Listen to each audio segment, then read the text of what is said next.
Hey Bronislav, how you going, man?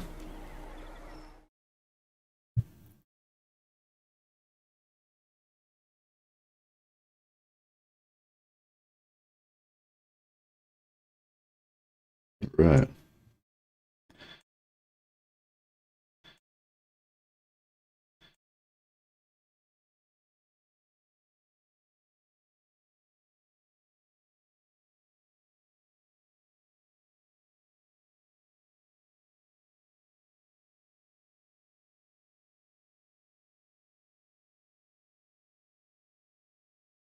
Right. Yeah. How you going tonight, Bronislav?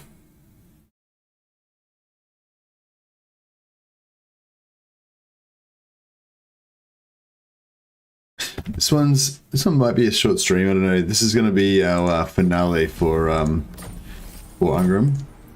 I don't normally play campaigns this long, but I've been really enjoying this one. So, what the Slayer King deserved a few episodes to play out his story.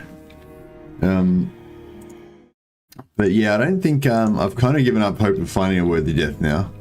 I think we've pretty much got this campaign locked down, but I mean, I might be wrong. I mean, I'm sure if we play long enough, we'll run into something that's going to cause us a problem. Let's just have a look at the strength, faction strength. So Grimgor's Ardboys are faction rank 7, and they got 15 settlements. So they're still in the game. They're not sort of wiped out. But Karazakarak is number 1 with 17 settlements. They seem to be winning that whole battle in the south. Talabak land has actually wiped out Reichland and taken over Reichland, so that's pretty interesting. Norska. Yeah, I mean, I don't know. I guess there's some missing factions here that are strong elsewhere. If we played long enough, we'd probably run into some other major superpowers somewhere.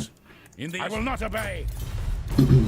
But yeah, having our backs guarded by the dwarves, who are super friendly with us, is, yeah. Probably the only thing that would make this campaign really dangerous would be if we got a confederation with Thorgrim. But yeah, Throt is gobbling up the north here. So it looks like, you know, Ungrim's become the de facto defender of the Empire, since the Umgi are, you know, incapable of looking after their own business. Ungrim's had to step in and wipe out the vampire threat for them. And then some of the Ungi themselves have turned traitor, so he had to fool Balthazar Gelt. And that's pretty much where we're up to now.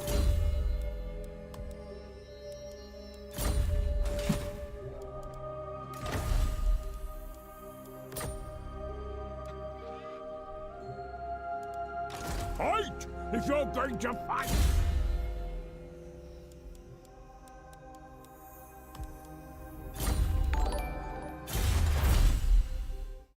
Hey Tech, thanks for subscribing, man. Much appreciated.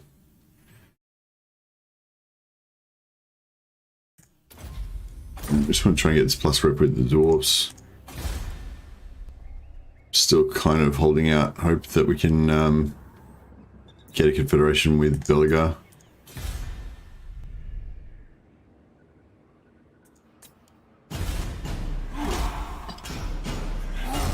So yeah, so goals for the stream are sort out the Empire for the men, our allies, our ancestral allies, make sure that they don't get overrun by the forces of evil.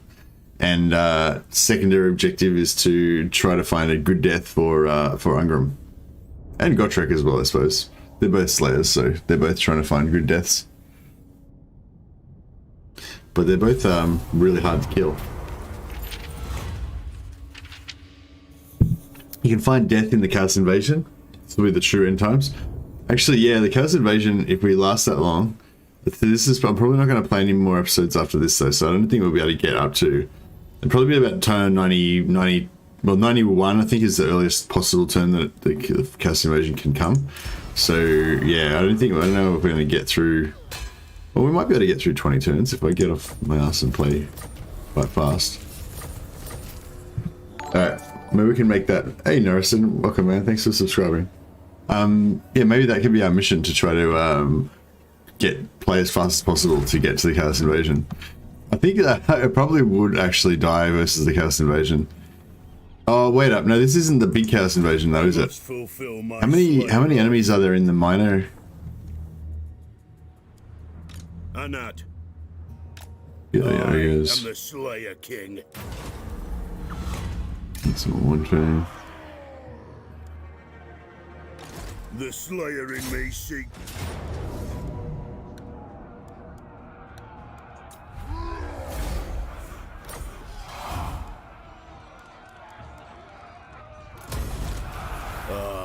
To die in battle. The Archivist, very nice. I think it's less than a dozen and not massively powerful. Yeah, we might be disappointed there as well then. I mean, these armies aren't particularly strong because they're, you know, well, it's particularly Ungrim one who's got a lot of hey, I'm a cock monkey, by the way, welcome. He's got a lot of melee, and these guys don't regenerate in between battles, so like elves would. Gottrek, Gurnishan.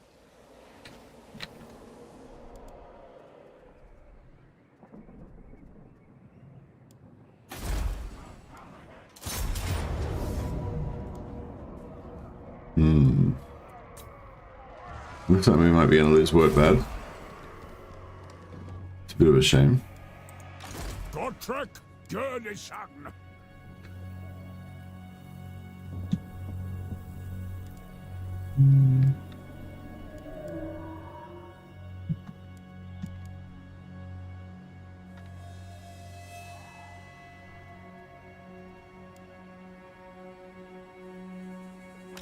Gottrek, Gurnishan. Place is still so wrecked. Hey, Slavagundi, how you going, man? Oh, welcome. Hey, Anani, how you going? He's back. Blaze will binds him to me. Welcome, man.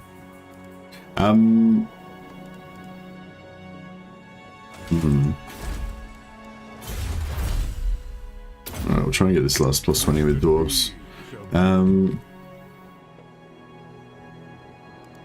Reignition? Fear no peril. Yeah, we're technically Reignition. Alright, we might as well. Well, we've got the Grungy heroes here. We might as well pop that on.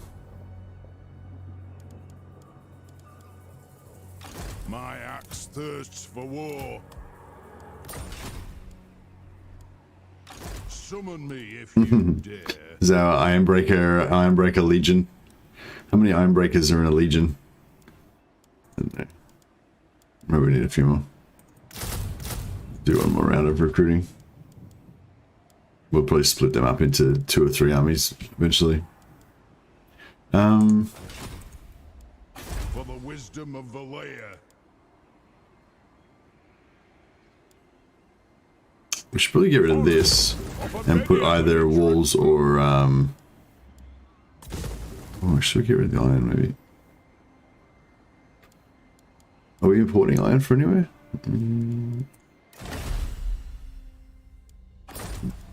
Excuse me. We are producing iron and we are importing iron. Okay, so we don't need iron. Twisted beings of wood. It does produce a lot of money though as well. Alright, how about we just get rid of this? We don't really need any more corals and shit.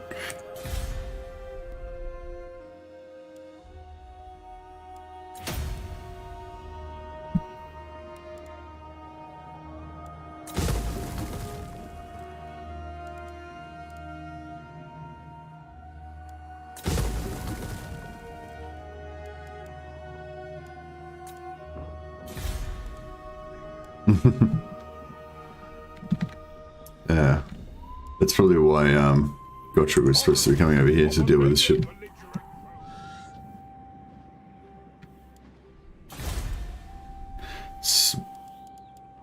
From when you start a new episode, you always forget where you're up to. So,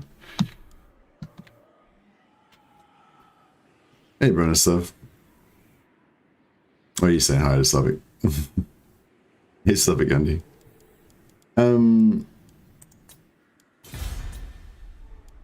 Yeah. It's all good, I think.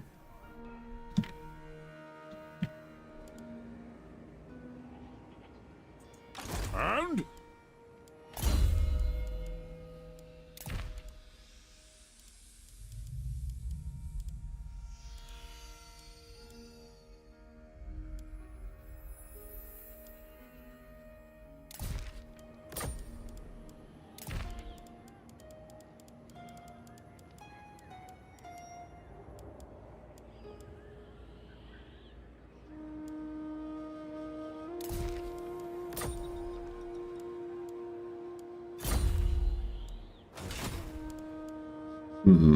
Right. my axe is for limbs, not tree trunks.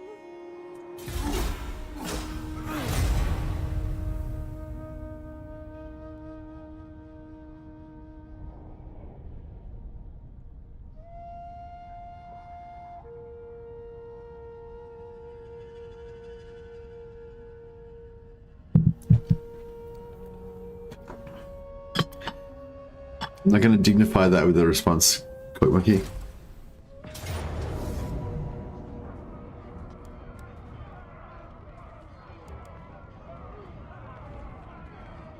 Maybe I should have put a bit more effort into making sure that that didn't get worked out. I don't really like this. I don't really like all these wide open plains areas in the Empire, though. It makes the dwarf feel uncomfortable. Solani's alright because it's kind of nestled in the mountains, you know. And maybe Solent. Solent could be a good idea to keep as well because it's kind of nestled down here. When we take out these dickheads, it'll be alright.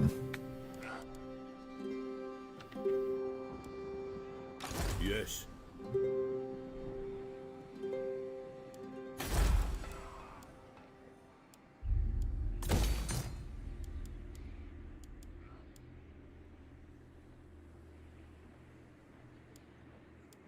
Pretty expensive shit. Oh well, okay. Suppose we could at least. Where are we gonna send this guy? I am the Slayer King.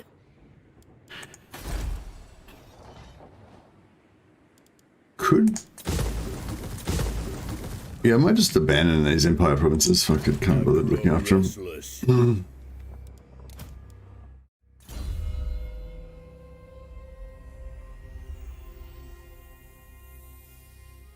There's been goat cavalry figures in Warhammer?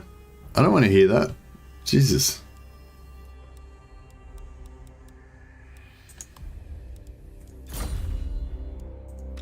Ready. Cease your heresy.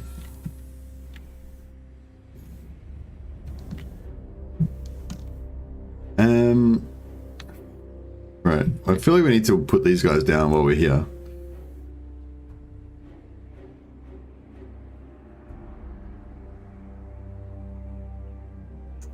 What? Yeah, I guess we'll like take this, we'll take that, we'll come back around. They might have attacked this by then, we'll retake it and whatever. We'll sort this out in the next 4 turns, hopefully. Oh, they're still going down here as well. Shit. Oh well, yeah, we'll stamp out Solent and Balthazar Gelt's evil reign. Gottrek Gurnisson. Just briefly nip over here. Commence. Do with that. Keep me busy. Get out of my sight.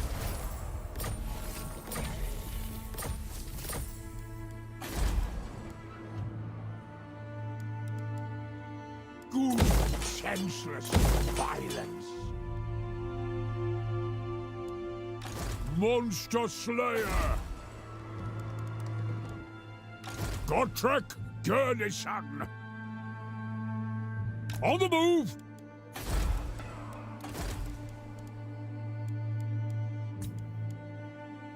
Let us begin.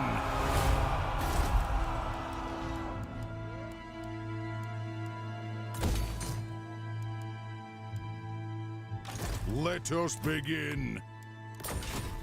Demon Slayer! Keep up! Out of my way! No, this is actually less than 50% corruption now, so we can actually get replenishment in our own province. That's novel. Haven't had that for a while. Yes.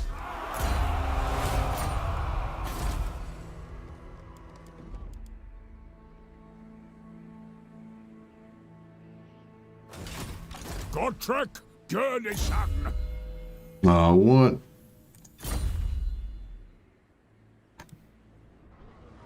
Victorious! Earth alive! Beast Slayer!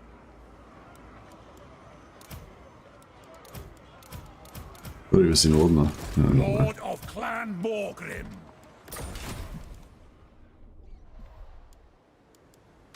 My axe thirsts for war.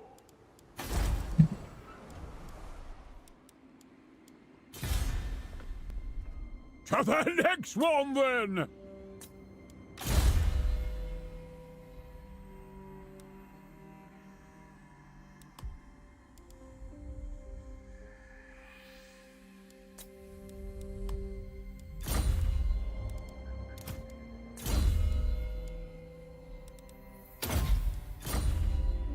Hey, Cyril, how you going, man? Victorious! Returned, you arrived on the majestic turn 69. Indeed, you did.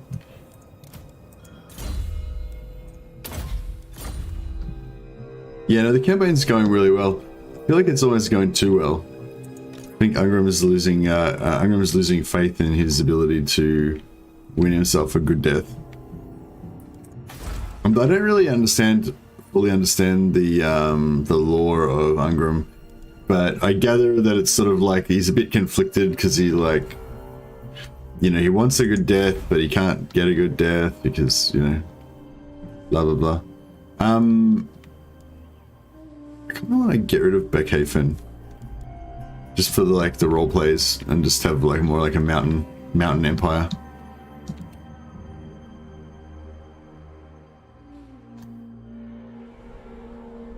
Oh shit, is this all Throt?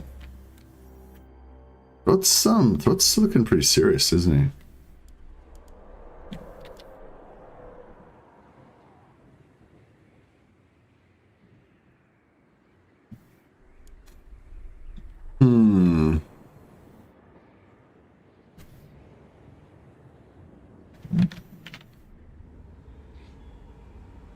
Isn't it Clan Rictus? Established. Hey, does could be, yeah. So when you say Clan Rictus, you don't. It's not actually what do you call it? Is the Clan Rictus that's here the same as Clan Rictus that's over here? Ungrim in a nutshell, he's a king and a slayer, but his duties as a slayer come first, so he and his forebears, his children, are doomed to never fulfill their oath. You mean his duties as a king comes first?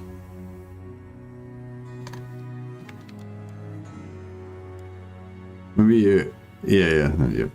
That's kind of what I got. So we might be doing a non-law friendly playthrough in which he abandons his duties as king, kind of like in a romantic Romeo and Juliet thing. He throws away all sensibility in favor of his passions, and he fulfills his slayer oath in a glorious fireball. That could be his end. I'm not sure what to do here, because I feel like if we take these, oh, actually no, I suppose it's pretty safe now.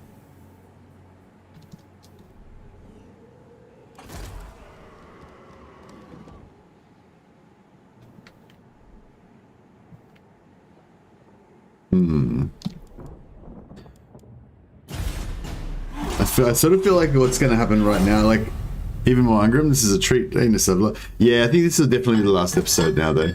I might have a day off tomorrow to work on this video that I never seem to get to do any work on. And Talk fast, for you are my enemy.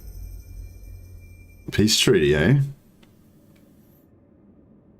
See, I feel like if I get a peace treaty with him, he's just gonna betray us later. No. I don't never forget a grudge.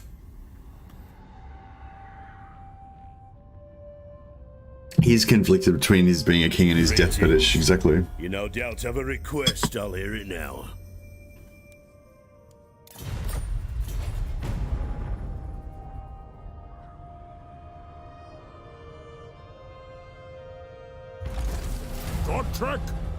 Reichland declared war on you on turn 11. Shit, what did you do wrong? How did you manage to piss off Reichland, Sabla? Like, I blame you. That's just instinctually, I feel like it must have been your fault. Nah,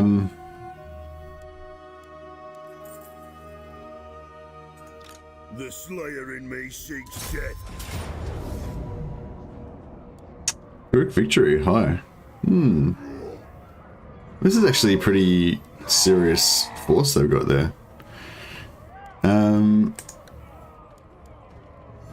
Alright, I'm not sure if... Yeah, this looks pretty rough actually.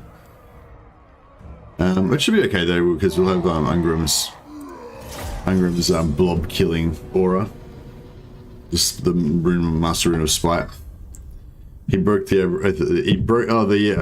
So the Empire broke an aggression pact to attack you.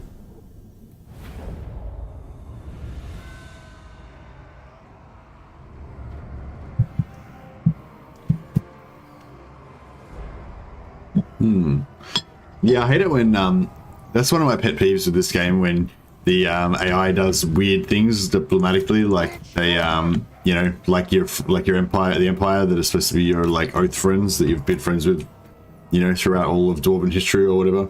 Well, not really, but probably throughout most of human history. You know, suddenly decide to betray you and stuff, and it's just like, you know, the storyline you had in your head was, you know, of you guys being like oath brothers and fighting your way through hordes of enemies together and all that, and then they just like ruin it. That is definitely one of my pet peeves. Ready to fight! Chocks away! Gyro copter! We demand blood!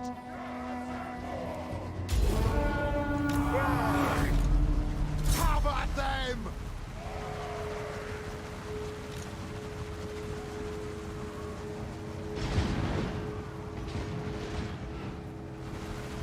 Move! Runes of spellbreaking. To the Karazhan Tour! Move now! No, probably should have dealt with that Strike out! situation before we go there. No, fuck it, let's just take the walls. Let's not be Nancy's about this, eh? Let's just get up there. For the High King! Rage far! Rage fast! Stop firing! Yes!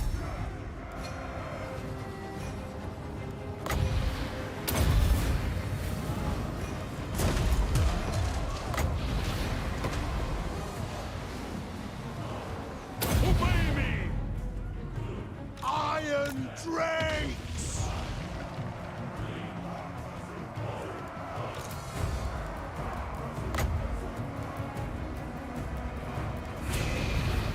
Obey me! Slayers! Grudge Roller!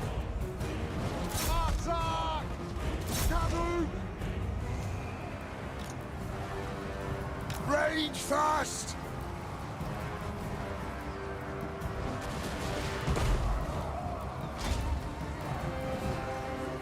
Move! He's got a shield. At them! Down, Whiskers! Pack the vengeance! Begin! Start climbing! Did they open the door? Oh no, they busted us, did it? Archer!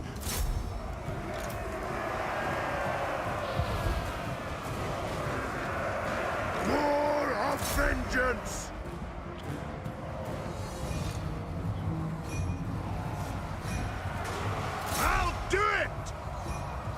Oh, he's wrecking that lord pretty well. Hey, Andrew Jones, how you going, man?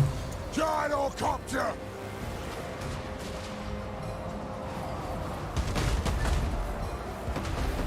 Nothing can stop us!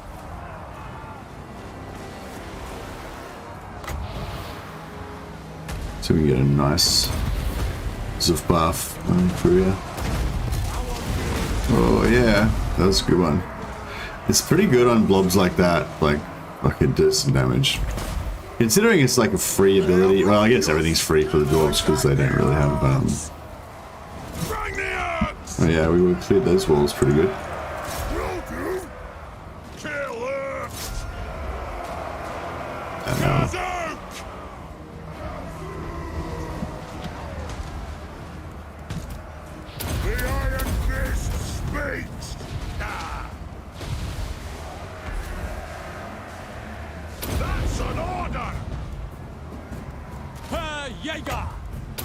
The clans unite!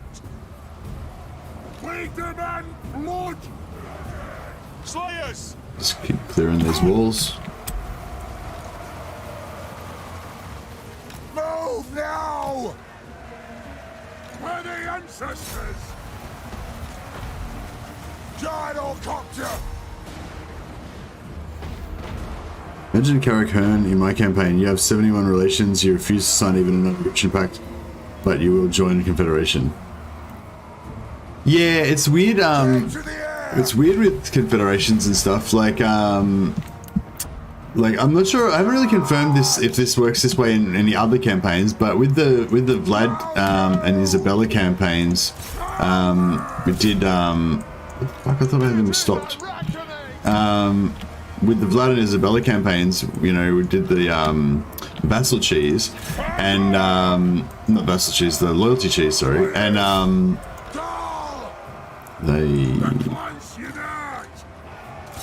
this guy's dying.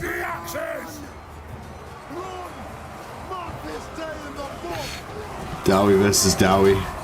It's a sad day, but at least we won. Slayers! Gods! Go! Dowie, attack! We had a lot of Bearing body run! Move now! I know! I understood, Lord! we're gonna blow our own slayers there, but it's fine. Fight! Gyrocopter! Fight! Slayers! We done here? I think we're done here. Slayer King! Move! The good thing about slayers is they do some damage. They're very glass cannony, but at least they do some damage. When they get into melee, they do actually chop shit up, especially these giant slayers, especially against things that aren't particularly tanky. There's nothing I can't fix. The clans unite!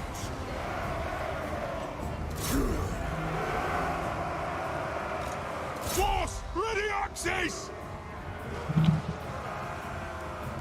Grudge thrower! Ungrim! Well, I don't think it's not gonna be a flawless victory, but definitely did a lot better than the auto resolve that said we were gonna lose sort of like 90% of our guys. Kill X! Off we go!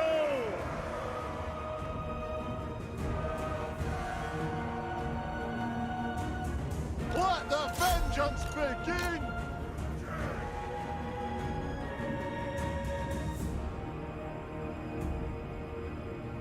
Quarrelers! We stay put! Thunderers! Get moving! My doom approaches! Kazok! Yeah, I think we can just basically just take a big blob up into their yeah, there we go, done. In my campaign, Thorek campaign, I decided to declare a world war between the Empire and the Dwarfs versus the High Elves and the Dark Elves. Should I do this? I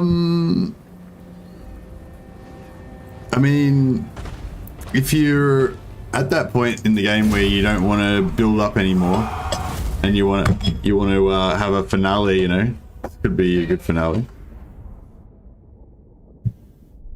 I mean, how can I answer that question for you, Colors? Only you can answer that question. Are you ready for a ginormous grinding war?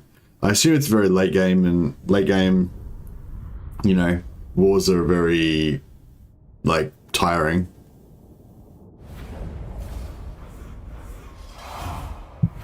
I suppose if you just auto-resolve everything, it's alright. Have you got lots of auto-resolvable doom stacks?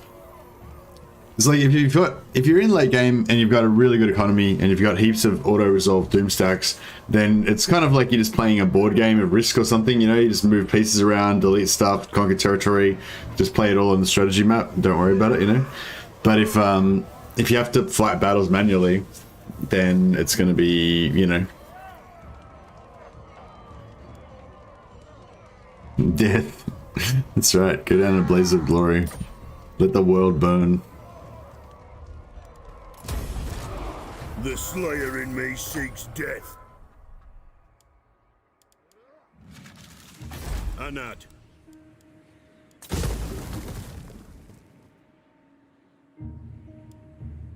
Alright, we'll try and lock down as much territory as we I can. must fulfill my slayer oath. The High Elves survived till late game? Why wouldn't the High Elves survive? I thought they were pretty strong.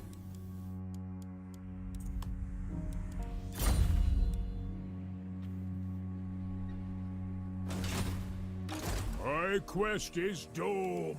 My quest is done. Keep up. Come on.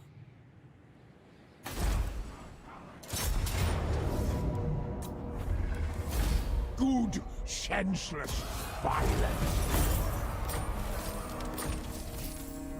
The Archivist, very nice. Another Archivist. Gotrek, journey I might actually have to build some more lords to put these Archivists on.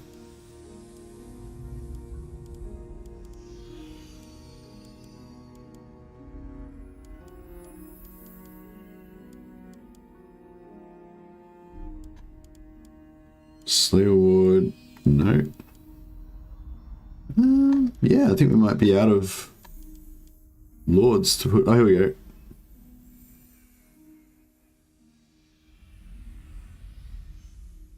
Dunbar Androkson.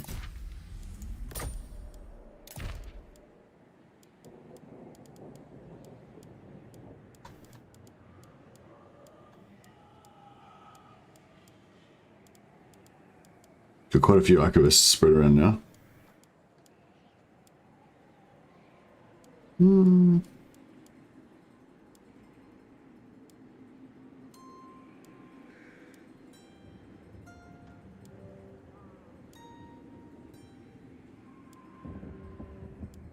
Did everybody look like? Dunbar. Oh no, we gave it to him.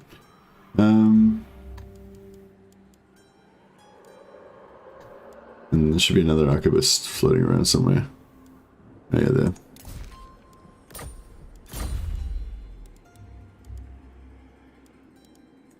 To the next one, then! Fear no peril!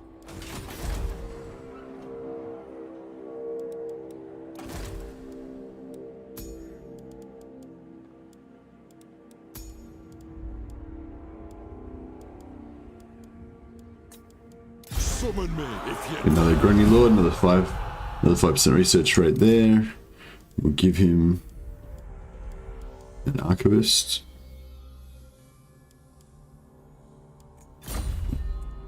Gotrek, journey son!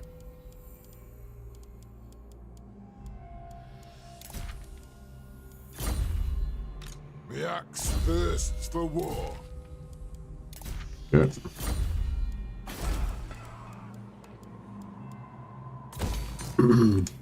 What? Right. I always seem to survive to a late game in most of my campaigns, but they never get super strong anymore, it seems like. In my campaigns, Marathi dominates the donut quite quickly most of the time, unless I intervene.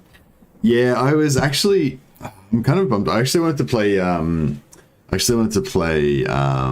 Malice tonight. I was gonna actually play another episode of Malice because the Malice campaign was going really cool, and we kind of invaded the donut, and then we had to like wipe out the rest of the elves and possibly meet up with Marathi and either fight her or join up with her. But I can't find my save game. I think I might have accidentally deleted the save game. This is the hazard of messing around with multiple campaigns at a time. So yeah, I was planning on abandoning this campaign and playing Malice, but I couldn't find him.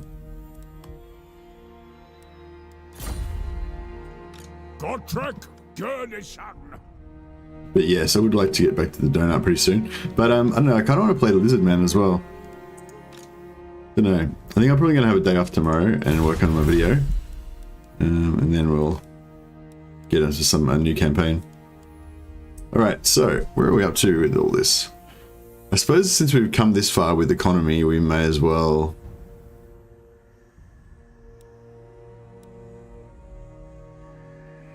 we could get that, yeah, that faction wide untainted would be pretty good.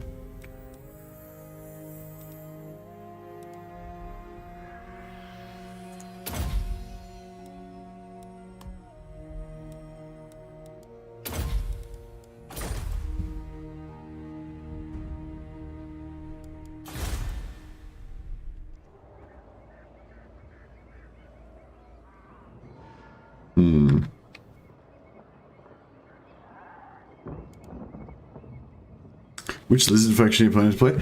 I don't know. I kind of want to play... I don't know. Yeah, I don't know. I'm sort of not... It's sort of... I think it'll be it might be a sciencey stream. I might just play like one episode, try it out, abandon it, play it for on the next day or something like that. Lizards, yeah, they're not my favorite faction. Maybe I'll play Oxyotl because I think like I really like the new hero is pretty fun. Time for a reckoning.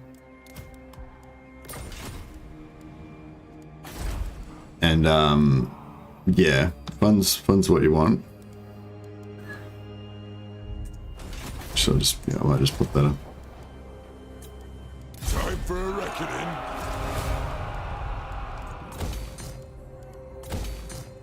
For the wisdom of the lake.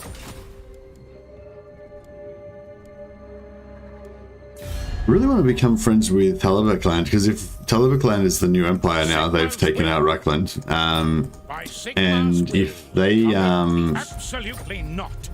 don't like us for some reason, maybe I'll declare war on Thousand Wars.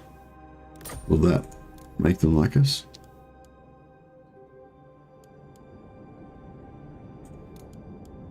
Agreed. Okay, it worked. I refuse. Wargrove of Woe. We can go to war with the Wargrove of Woe.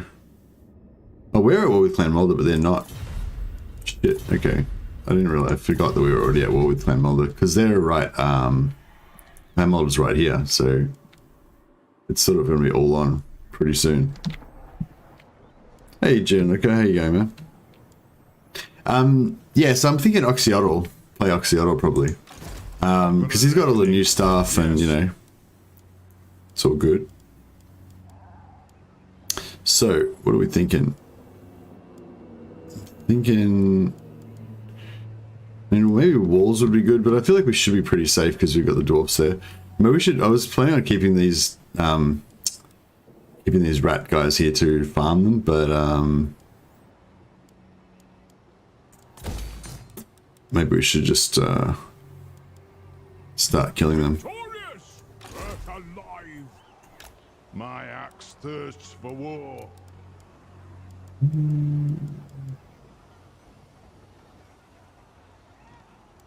No, it's not really much here that we want. How long does this take to build? 2 turns. Alright, okay, we'll build more iron breakers. We never have too many iron breakers.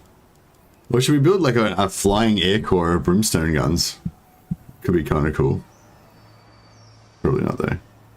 Gyro bombers.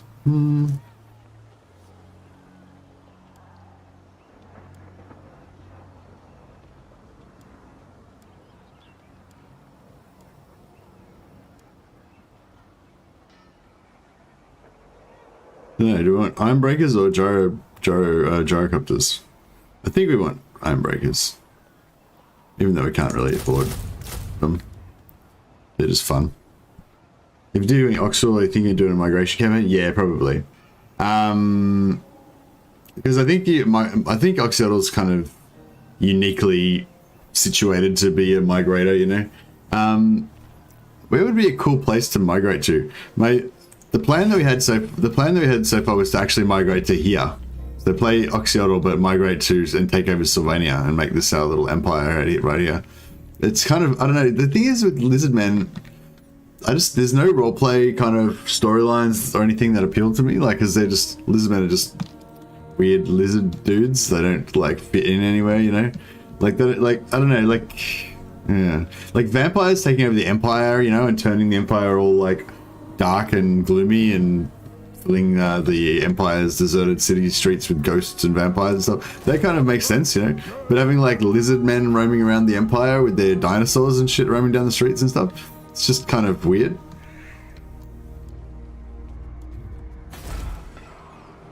I don't know, maybe I just need to like channel my inner Jurassic Park or something. Get down with it. Everland. Yeah, we were abandoning that, right? Yeah, we'll let that get taken over. Screw it. Oh. I'm conflicted. I need more armies, basically, I guess. And more economy.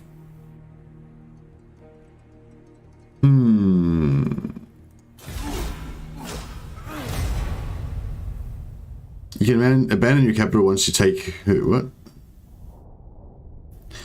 Quest to kill Marathi early. Yeah, that's right. Yeah, I got the quest to kill Marathi last time.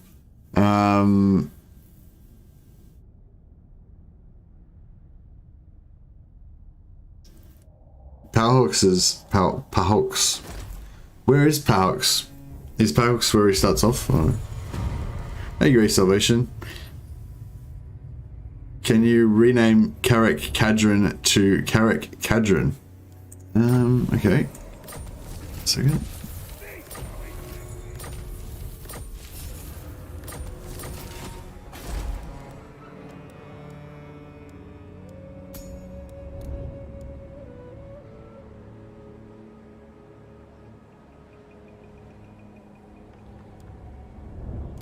Done. Thanks. Thanks for the super chat, Carrick Gadget. I mean, thanks for the super chat, Great Salvation. Much appreciated, man. Nice. I just finished watching Total War Warhammer 2, Medieval 2, Lord of the Rings mod dwarf campaign video to find you streaming. Perfect. Powerhawks is just south of Haxoatl. In the game, he starts in the Frozen City. Oh, that's right. Yeah, he starts in the Frozen City. Yeah. Yeah. But yeah, I was sort of thinking, I don't know. Well, Andrew Tobias had the idea that if we can get kill Vlad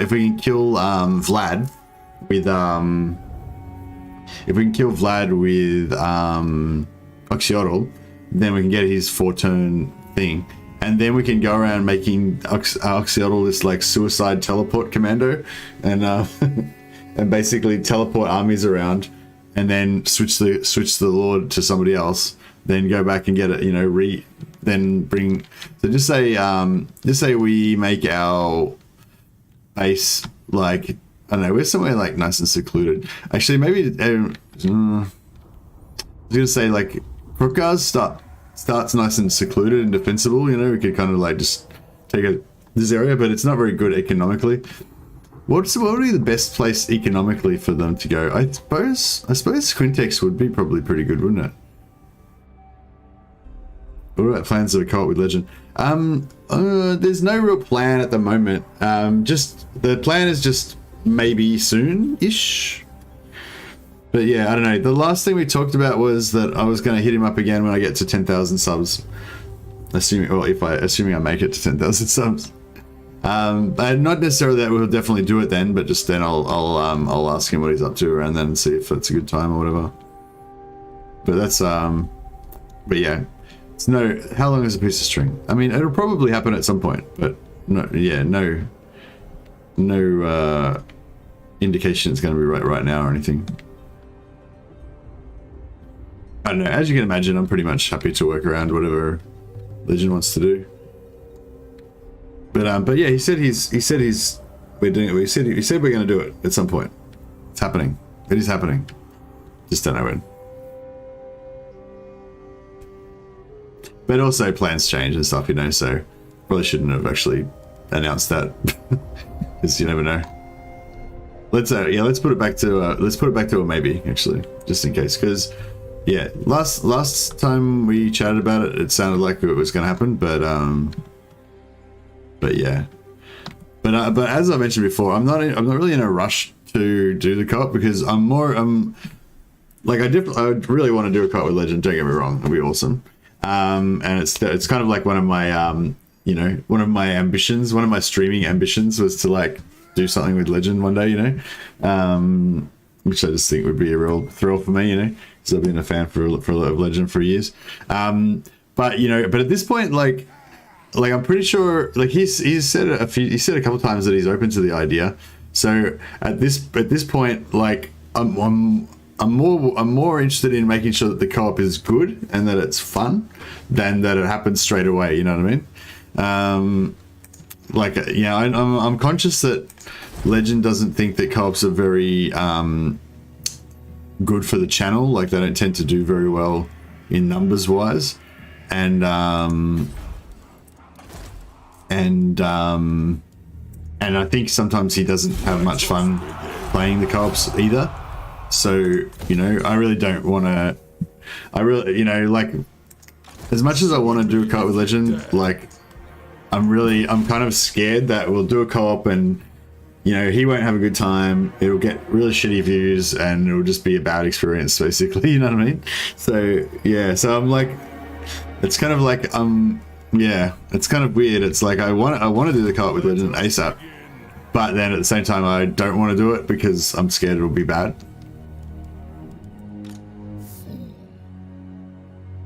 He says you're a way more better Dark Elf player than him, so you have to play co-op with him to teach Legend. I don't know if he says I'm way better than him. I think he just says stuff like, you know, that you can ask me if you've got questions about Dark Elves or something like that. It's probably because people keep asking him annoying questions about Mercy-related strats, and he's just like, well, fucking ask Mercy. Fuck, I don't know. We all feel that way when taking career risks. Nah, it's not like that, Nani, really. Like, it's not really like a career thing. Like, it's more like, well, I suppose it is. I suppose it is. It's sort of like a win-win, like, you know what I mean? Like, I'm not really gonna, like, I don't think there's any way that doing a co-op with Legend's gonna hurt my channel.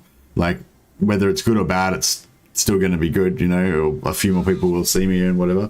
I don't know if it's going to have a huge effect, because I'm pretty sure a lot of Legends main fans would be pretty familiar with me by now. But I don't know. I mean, yeah, I don't know how much it will help the channel, but it's just more like, yeah, I don't know. I just think it'd be cool to play co-ops with Legend, you know. I guess that, yeah.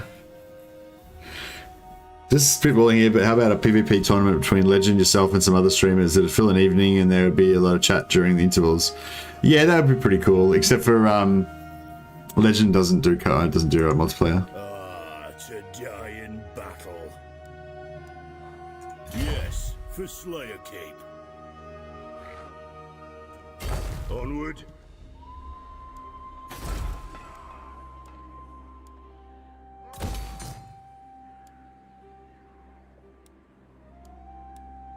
Oh, I should have done that before I fucked off out of there. Eh? Oh, actually, we should go down here and kill these guys. Crap. That would have been a good thing to do just then.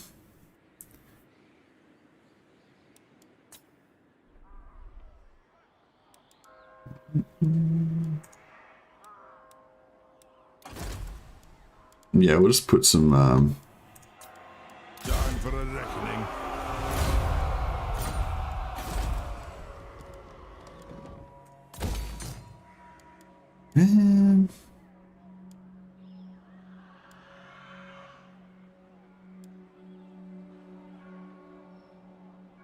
wonder if having a master engineer garrison like actually any good? Not sure.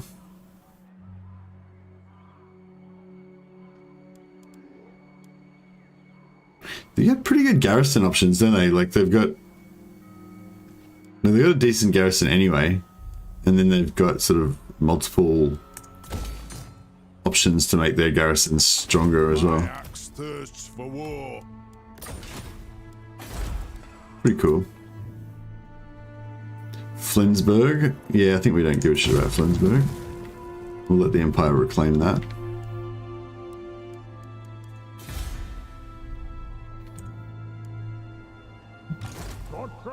Kurdistan.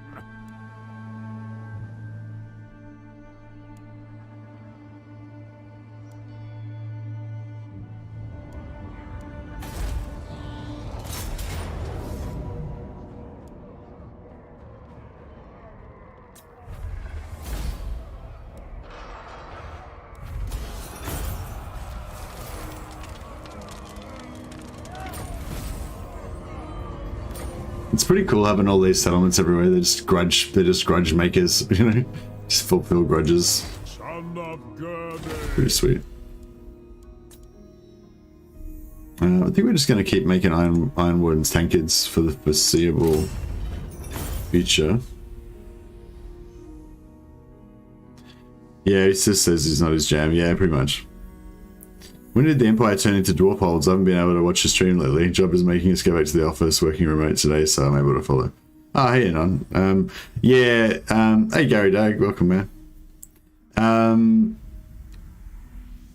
Yeah, Legend did do some multiplayer. He had like a multiplayer phase where he's basically said like it was his, it was kind of like his mission to get to, I think his mission was to get into the top 100 ranked players, just because I guess people had talked about multiplayer to him multiple times and he was like, all right, fuck it, let's do it, let's try some multiplayer. And then so then he set out to get into the top 100, and then I think he got up to like he got to the top 100 really easily. He used this he kind of designed this what do you call it, should we send him up north? Should we? I kind of feel like we should keep him around here because he's got all of the yeah, actually we'll bring him down here. We'll reorganize the armies between this guy and this guy, and oh, he can go over here for starters and fight this rebellion. Yeah, we'll let Beckhaven get taken. Don't give a shit about that really. And then we'll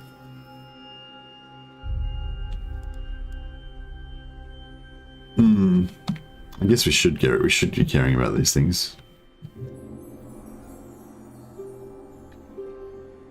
Yeah, he had this cool Bretonnian list that was basically based around cost effectiveness of the Bretonnian archers, and yeah, and I think he got up to, I can't remember what he got up to, like rank 17 or something, or I don't know, it was pretty high. I can't remember what rank he got up to exactly, but I think once he got to that point, it was sort of like whenever he would go to win a battle, like the person that he was fighting against would just like alt F4 out of the game, and so that he didn't take a loss and shit like that, you know. It just became like cheating to make sure you never took a loss kind of thing, because if you'd have to win like 10 battles to maybe go up a rank, and then if you lost one battle you'd go down like 20 ranks, you know. So basically at that level everyone will just alt F4 all the time if they ever lost a battle. So it was kind of bullshit. But I don't think that was, I think that was one factor. The other thing was that like people like would constantly comment on him on his videos saying how he sucks and his like list was cheesy and all this kind of bullshit, you know. Yeah, I think that that's one problem with multiplayer, is that it's heaps like, well, not problem, but it's just like a factor of multiplayer, I guess. It's a lot about I don't know, like you have to, it's a more, I don't know, it's more social, I guess, or it's more like status and comparing yourself to other people and all that kind of stuff is like a major part of the multiplayer scene, I gather, you know. You know, like with single player, you can always kind of fall back on the whole thing of like, oh, it's a single player game, it's my you know, my game, I do whatever the fuck I want. Whereas in multiplayer, like you're always And, you know, people can always judge you and tell you whether you're being fair or whether you're being cheesy or whether you got, you know, bullshit strategies or, you know what I mean? It's always, I don't know, yeah. Anyway, yeah, he doesn't want to, Legend doesn't like multiplayer. I'm kind of interested in maybe doing it sometime just to try it out, because I haven't had that, you know. Legends had his like multiplayer experience, you know, where he did it, he gave it a good go, he, you know, he sucked every bit of joy out of it that he could, and now he's over it, kind of thing. Whereas I haven't had that yet, so I'm kind of thinking maybe I should still get into it at some point. You think there'll be a big Empire Norska Vampire update soon, like Musion, Neferata, and Midland, with the much needed Norskan upgrade? Sabla reckons we won't get Norska or Chaos till what Game 3 comes out. He'd bet money. Nanny says, pretty sure they said there isn't any more major updates coming out for Warhammer 2. I don't know if they have said that, hey Nanny. If you can find a source, I'd be really interested. As far as I know, they've said there's no more DLC coming out for Warhammer 2. So they haven't said that there isn't going to be a pre-order. Obviously, they've said there is going to be a pre-order, but they haven't said that the pre-order is not going to be playable in Warhammer 2, because they just said there isn't going to be any more Warhammer 2 DLC. So it's possible that they count the pre-order bonus for Game 3 that may be playable in Game 2 as not a Game 2 DLC. So we might still be going to get one more DLC sort of in the pre-order bonus. And you know, people think there's possibility there's going to be free LC and maybe an update with that. But yeah, if you've said, if anyone's seen a statement saying there's no more updates, I'd be interested to see that, but I haven't heard that.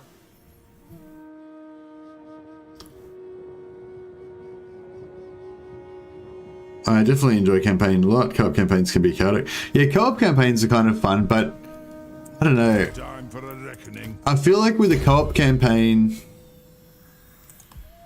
I don't know. I've had some really good. I've had one really good co-op campaign in Rome 1. It was the first co-op campaign I played. Yeah, it was great. But maybe that's the thing with the historical Total Wars as well. They have like the historical Total Wars have a sort of just even thinking about it then just gave me this little feeling in my heart, this little pining for like the ancient world and stuff, you know, for like conquering the world as Rome, and yeah, I miss that shit. Servant of the faith. I've been thinking about playing some Attila, but I don't know. It's just every time I try and do it, I keep thinking, yeah, I really want to play historical. Then I try and play Attila, and then it's just really shit compared to Warhammer, and I just can't deal with it, you know. One rag. Happy Compy said that he's got, I think there's a mod that you can get for, I can't remember, it's either a mod you can get for Attila that makes it like Rome 1, Rome 2 map, or it's a mod for Rome 2 that puts all of the stuff from Attila into it. I think it might be a mod for Rome 2 that puts all of the upgrades from Attila into it. But yeah, I don't know. I just, even then, I feel like I'll just, you know, I'll get into it and then I'll just,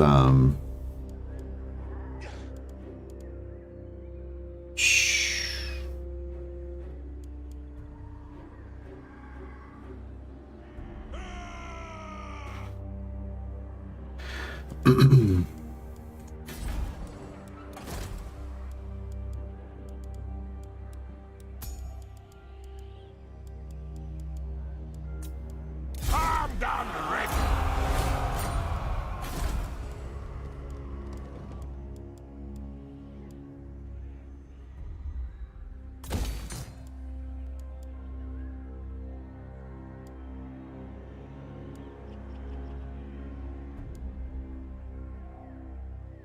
So we've got Coriolis 2, or Coriolis 2 and 3 Thunderers. That's quite a lot better. But yeah, alright. I mean, maybe we'll build that up a bit. Screw it. Alright, we're starting to get a bit screwed on money though now.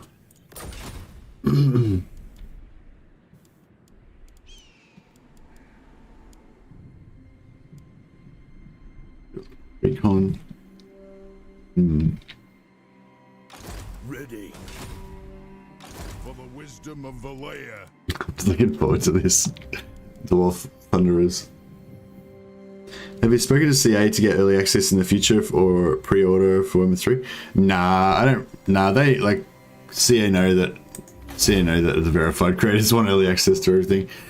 They just give it out when they, when it's time. I assume that I'll be getting some early access and stuff. It's just that they don't give you this much notice. I have no reason to think that the partners even have any have this much notice either. But even still they'll will what do you call it? When Warhammer 3 is getting released, like the partners will get notified about it a bit earlier than us.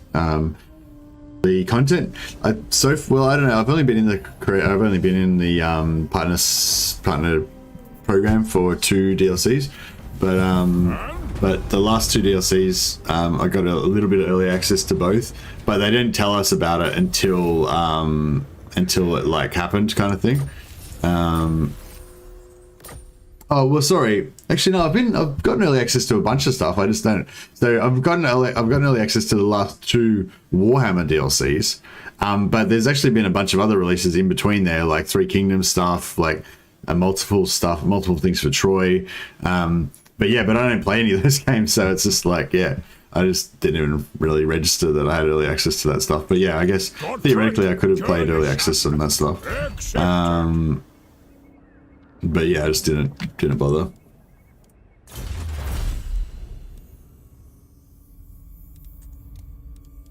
I wonder if it'd be funny if I did play Troy and I just absolutely loved it, because I just haven't bothered to even play it yet. Orc Slayer. Regarding early access, you'll probably know 1 to 2 weeks before the release date. Yeah, it'll like with the verified creators. I'm not sure how it works with the partners that are like Legend, the higher level partners, but with the verified creators, they basically tell us we've got early access when they give it to us. So we don't know in advance. Like so far anyway, we don't know too far in advance when we get it. But I don't know. Maybe last time they changed it. I didn't get to go to the last meeting, so I'm not sure. Keep me busy!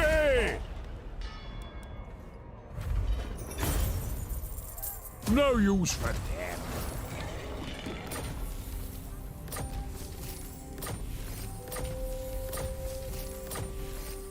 Yeah, I was sort of thinking, because we've got heaps of Valaya or Disciplined. I kind of like Valaya because Discipline's pretty good, I guess, for Slayer army.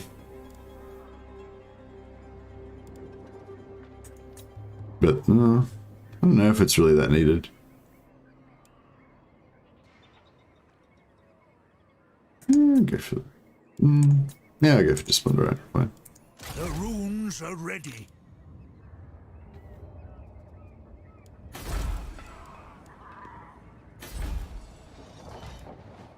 And? The runes are ready.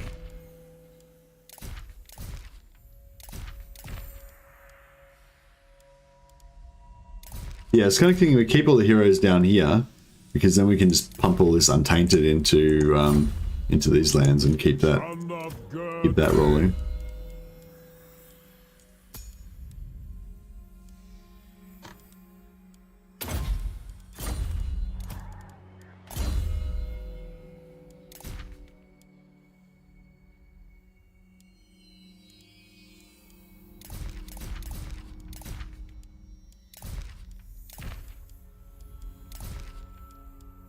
You go some more runes soon too, maybe.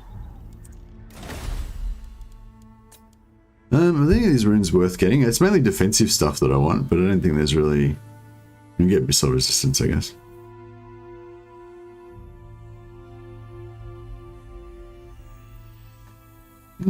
Yeah, I guess missile resistance is good.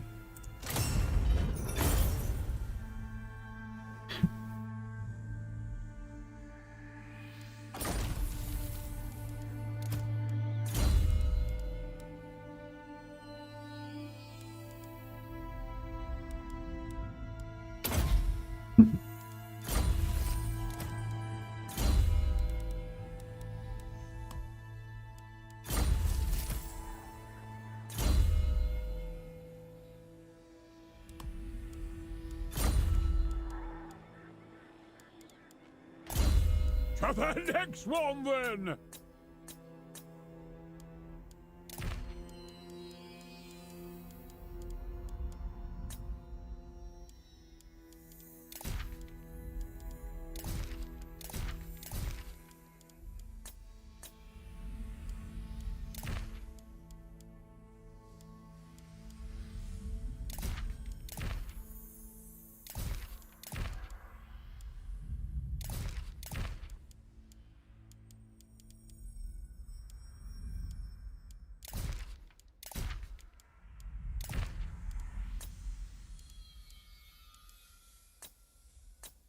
Doesn't look like we can.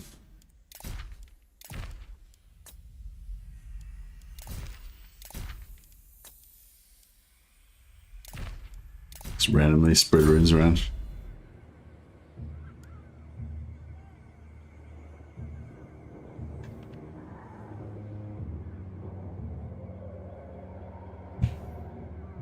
Multiplayer battles like yeah, I imagine it'll be like everything else that I've played with multiplayer. Like, I guess, I don't know, maybe I'm not that competitive. I don't know, maybe I'm kind of get competitive, I guess, when I get into it, but I wouldn't say I'm a particularly competitive person normally. Where's the nearest tavern then? But yeah, I find with multiplayer, like, I used to play a bit of Counter-Strike, like first-person shooters, and that's how long ago, like, it was, yeah, it's really like 20 years ago. And slightly more recently, I played a bit of Dawn of War 2 multiplayer that I quite enjoyed. I don't know, I probably played a few other games here and there multiplayer, but it's basically like, my thing with multiplayer is I kind of enjoy it, like, I enjoy, like, when I do it, it's very engaging, like, you know, like wanting to win, like pitting yourself against, you know, another player and all that kind of stuff. You know, it's really engaging multiplayer, and it's really kind of addictive while you're in it, but it's not like, I don't like think about it when I'm at work or anything, you know what I mean? I don't fantasize about the next multiplayer strat that I'm going to try out or anything, you know, whereas with campaign play, that's kind of how it is. Like, I actually will, you know, imagine campaigns that I want to play and stuff like that. So, and it's sort of, and I like narratives, you know, like I like storylines, I like characters that develop and all that kind of stuff. You know, maybe I'm a bit of a role player. So it's like, I don't know, I like, I do really like multiplayer when I'm playing it, but I never really want to play it when I'm not playing it, if you get what I mean. Like, when I never come home from work and be like, oh yeah, I really want to play some multiplayer right now. Like, I have to kind of get into the idea of playing the multiplayer first somehow. Like, maybe somebody invites me to a game or whatever, and then, you know, then I start playing. And once I start playing, then I'll keep, you know, as soon as one battle's finished, I want to play another battle. You know, it's kind of like quite addictive like that. But yeah, but when I'm out of it, like, I don't really want to get back into it, if you know what I mean. I don't know, that's pretty much how it is with most things with multiplayer that I've found.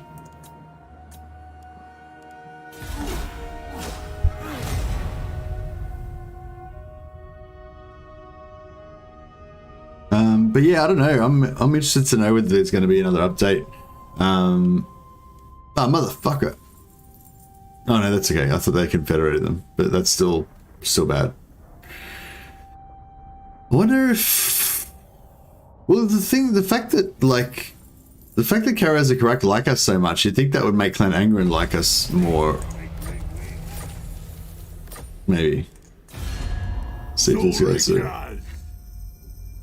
Oh yeah, we got +5 from Karaz and Karak and Border Princes. Military actions against, yeah, so they don't like us fighting the Golden Order. Maybe if we wipe out the Golden Order, maybe that'll fix our relations with these guys.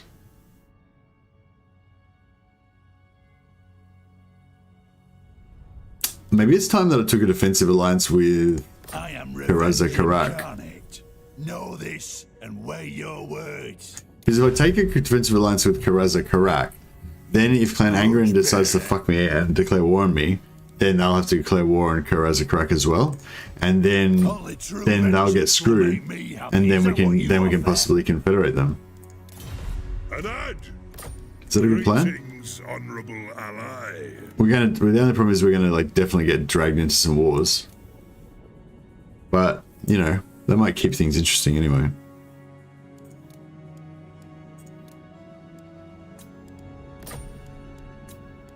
It's like I'm not planning on playing this beyond tonight, so it doesn't really matter how much carnage I cause. I love how rich they are. They were like, yeah, have 6,000 gold to just form this thing. What could possibly go wrong? Exactly.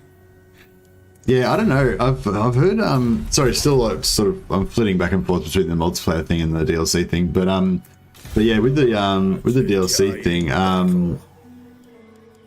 My vows will be I've kind of heard conflicting, you know, it's like the kind of obvious thing, I guess, is that you know they won't do any updates for Norsca or Chaos until Game 3, right? Because they're going to be doing a lot of stuff with Game 3 that's related to Chaos. Kind of makes sense to do it all at the same time, you know.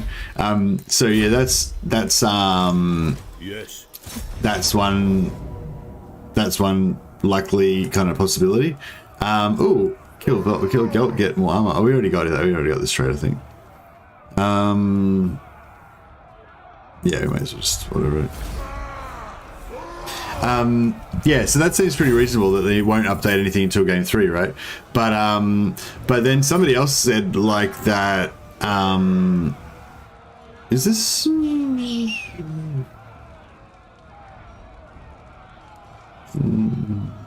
Yeah, it was like that. So. I should have cancelled my technology. I forgot. Right, so he. Oh, and actually, no, they've still got another territory, haven't they? Crap. It's consolidating this area down here is a real pain in the ass.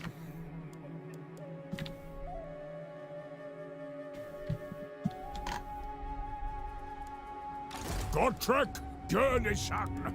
Gotrek Gurnison. Alright, let's Is it time? let's do this.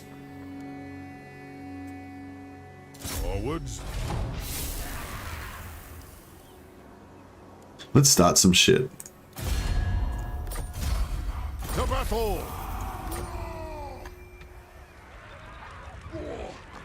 Let us settle this.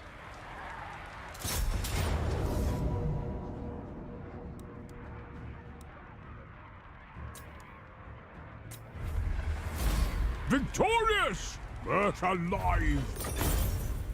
Hey Brody, how you going, man?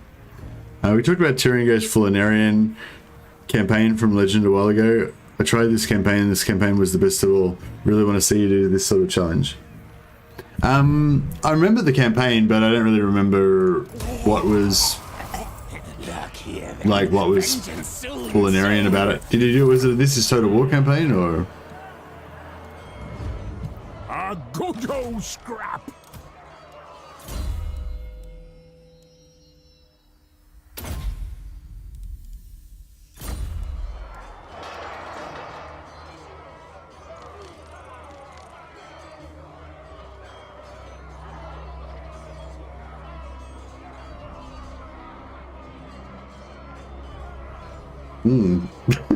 Sorry, just like I'm like, Elf, This Is Total War campaign.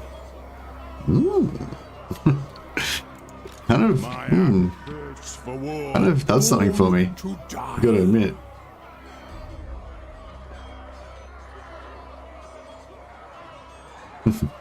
I am preserved for a greater doom. Yeah, like an Eltharion This Is Total War campaign. Because I want to do an Eltharion. I want to do a I want to do an Eltharion campaign. For reasons. Aye. Should have done this around the other way. Oh. Be cool to watch for sure. Yeah, it should be pretty cool. Because the cool thing about doing that would be that you could actually Fire drakes? Yeah, kind of we do.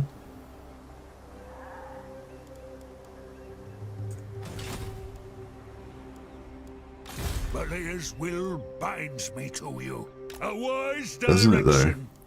Doesn't it though?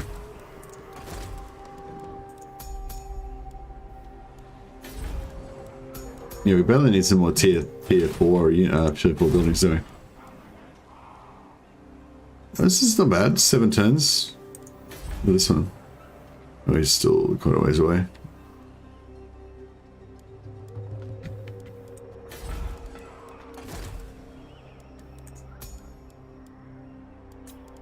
What?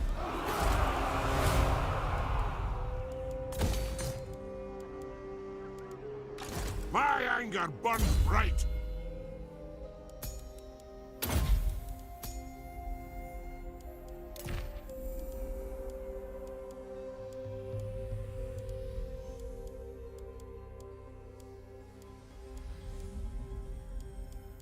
Spear archivists?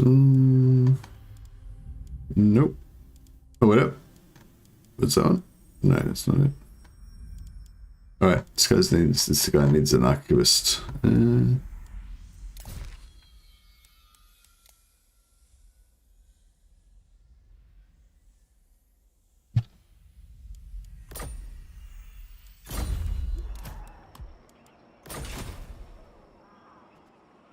No, it's not really. This is total war. Going bloodline of an area and grabbing sort of Kane and no diplomacy, especially when there is a war, no peace, no confederation.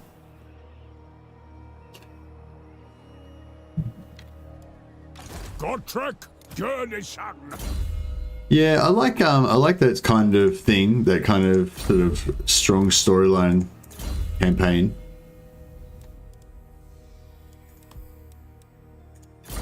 But I feel like since Legend's already done that, like it, you know, it'd be a bit naff to just do the same thing.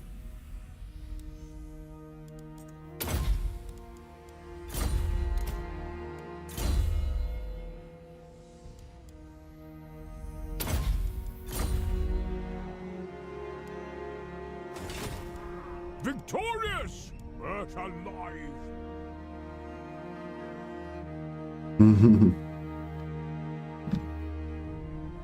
Right, we got to get up north and start fighting Trot. What do we got to do down here? What do we got to do to make it so we can leave? We basically need to conquer Karag Dromar now that we've declared war on the rat guys. We probably could have lived in peace with the rat people forever, but because they're just like a minor faction that doesn't really do anything. But we've decided to beat the shit out of them, so we'll do that. We need to take out Grunstack and Midgal Braunbach. Probably need to take Fort Sol as well. Then that's all done. Oh, we should probably figure out something with these guys. Tilia. So, How about we be Not you friends? as a friend, nor are we foes. never. No, alright. Cool, fine. You can sort of update the campaign. Just do like a 2021 version of Bloodline of Veneria and Tyrion. I've never actually played Tyrion. I don't know if I really want to. I kind of do, I guess.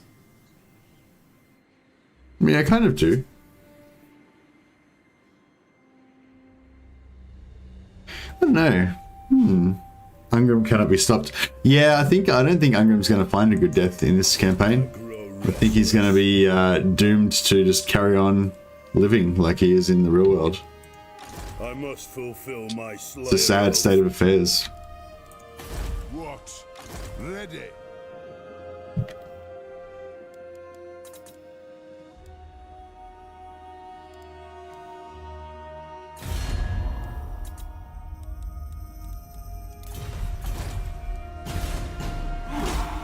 Or Ungies need guidance. Yeah, exactly. Basically, all of Karak Kadrin's ambitions have been subverted into just babysitting the Empire because they're too feeble to protect their own lands.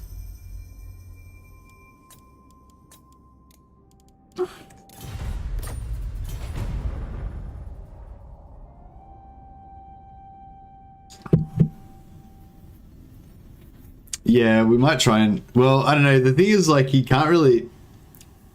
Like, I can't, like, intentionally commit suicide. It's got to be, like, you know... It's got to happen accidentally. But, Soul Slayer! And the thing is, he's also got his... oh, Archivist, nice. The thing is, he's also got his... I?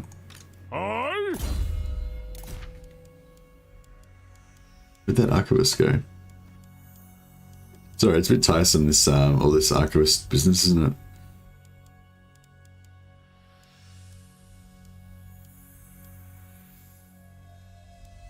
It'd be simpler if I just put them onto the Lords when I recruited them.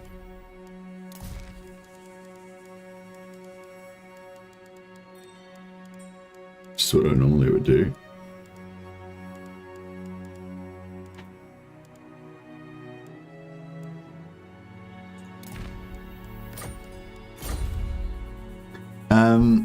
Accidentally give me control of the game for 2 turns, give me a coffee, okay? Maybe not. I get it. I really do. The RPG aspect is important. What? Made no sense, Brady. Don't know what you're talking about. Anyway, how you going? HLJ.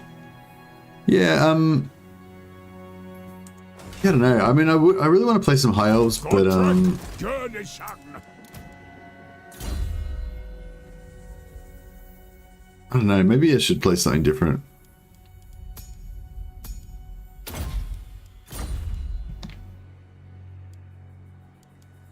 Let us begin. For the wisdom of Valea, my axe thirsts for war. Born to die. Wanrag, Garage! Point taken. I? Orc Slayer! We want to keep all these guys? I don't know. I guess we do.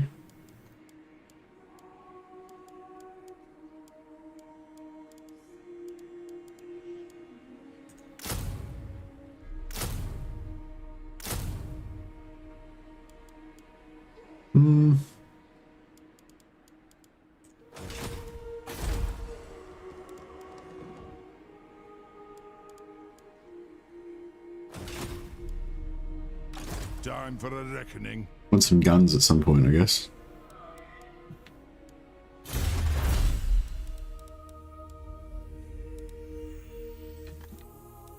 Where are we going here? Blaze protection could be good for the money.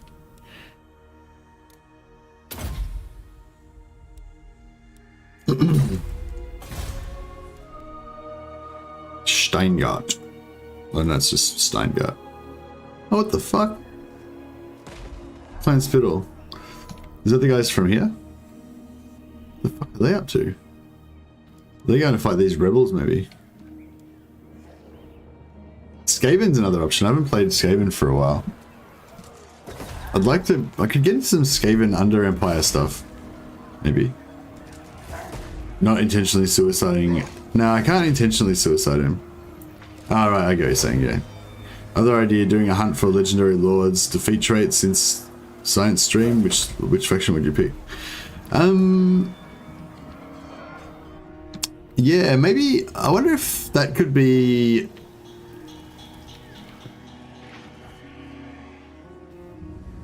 I wonder if actually we could combine that with Oxyotl, because Oxyotl can teleport around, so we could do like Oxyotl teleport, creating the ultimate lizard man warrior mission. That could be fun. Oxyotl, since you can teleport anyway, yeah.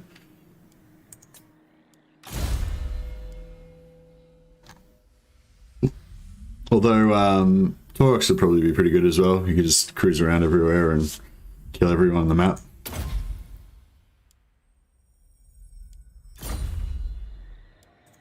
The Slayer in me seeks death. Okay.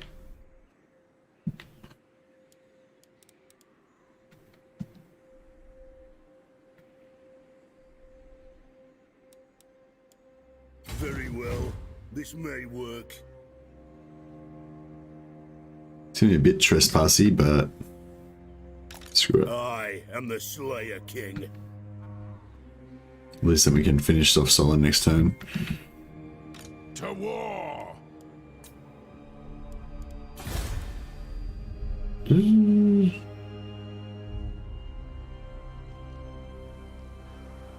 that for now.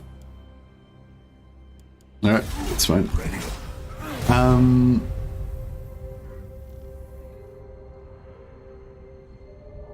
As that goes on vacation to Nagashza.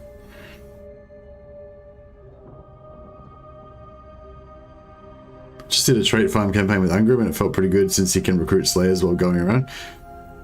Yeah, Ungrim, I think Ungrim would be quite good for that, yeah, because he can just keep recruiting Slayers.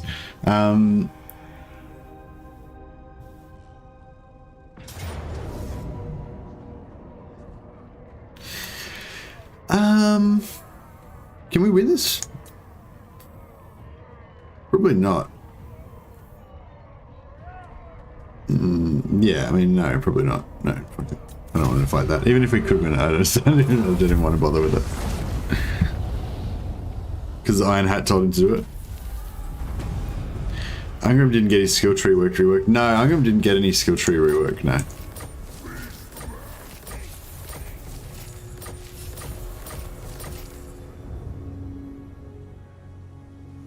I'm going to say no, says Cook Monkey. Hard no, Cook Monkey? What are you saying no to?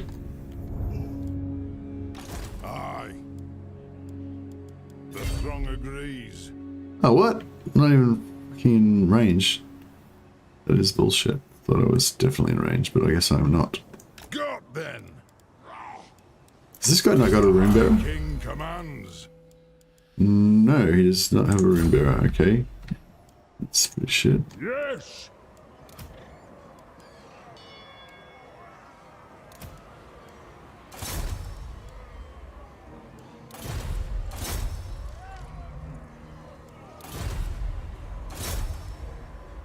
Runes of spite and death.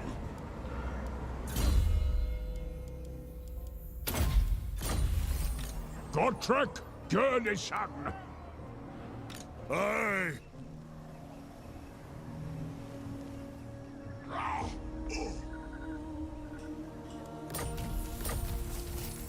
Oh, we did get a rune bearer. Fucking nice. That's good. Yeah, all you gotta do is level up. You don't have to actually be successful, so yeah, it's pretty good. Rune bearer, nice. So we got rune bearers on all three of our lords now, so they got that increased movement, which is very, very tasty. Summon me if you dare. Godtrek Gurnishan.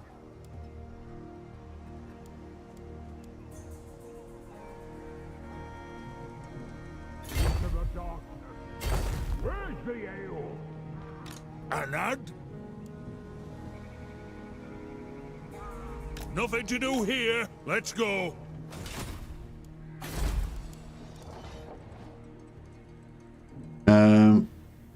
Winning that battle. Oh yeah, no, it wasn't gonna happen. Lizard teleporting skill chase thing sounds fun though. Yeah, for sure. I feel like vampires could be pretty cool for that as well, but you want to collect a bunch of vampires first, so it takes a while to get all your vampires collected.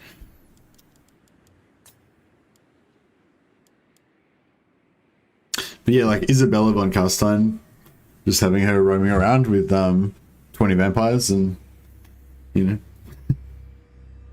killing people could be kind of fun. But yeah, I don't know. The horde gameplay thing, like basically playing like a horde's kind of, yeah, I don't know.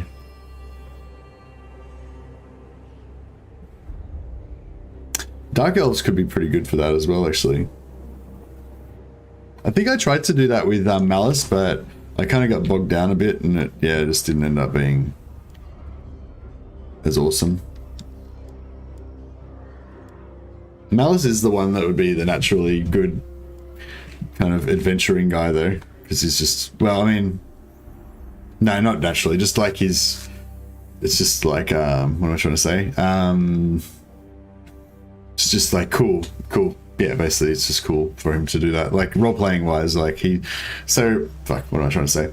I'm trying to say like I wouldn't mind playing a Malekith campaign just because I haven't played one for ages, but I feel like Malekith kind of roaming around doing adventures and stuff and basically hunting down people doesn't seem like very roleplay appropriate, you know. Whereas I feel like that would be pretty cool for Malice, although it could be pretty good for Marathi. I haven't played Marathi for a while. Maybe we could do like a Marathi Ulthuan invasion. I thought you were starting a new campaign today. Yeah, I was going to oh well actually I was gonna play Malice. But I effed up and I must have deleted the save game, so I couldn't do it.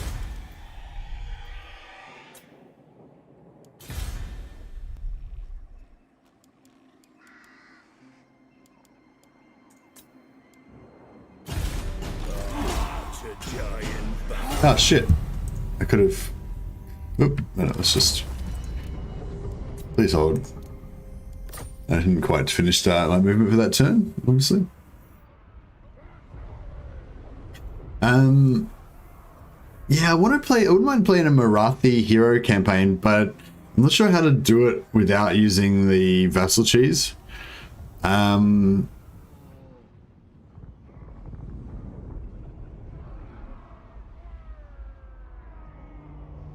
I mean, yeah.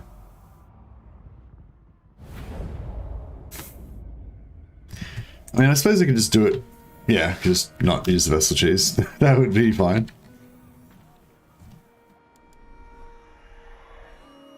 But yeah, I think basically my whole Marathi campaign strat revolves around using the not vessel cheese, the loyalty cheese to make her have a super powerful hero stack really early on. And if I don't do that, then I'm not really sure. Shit, this is fucking hectic.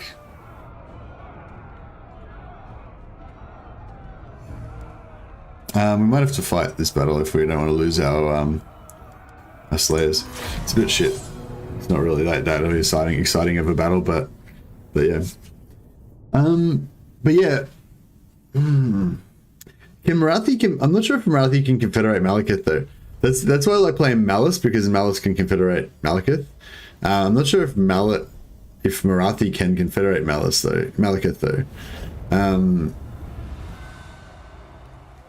That's a lot of artillery. It is.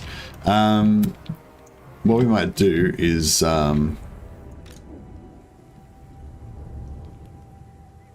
chill back here. Hopefully we'll be out of range of the artillery. And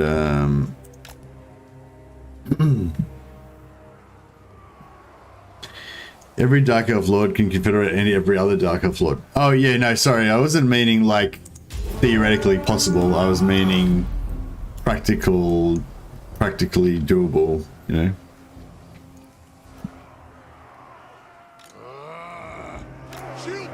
Yeah, I think when you're playing as Marathi, it can quite often be extremely frustrating trying to get Malekith to confederate. I'm sure it can be easy, but I don't know if it's like reliably easy. Yeah, no, I'm not talking about the ability to confederate. I'm talking about whether it's actually practically doable in the campaign. Like usually what happens is that you get up and find Malekith, and then he's he's strength rank number 1, and he's not going to confederate anytime soon, basically. What's going on with this artillery?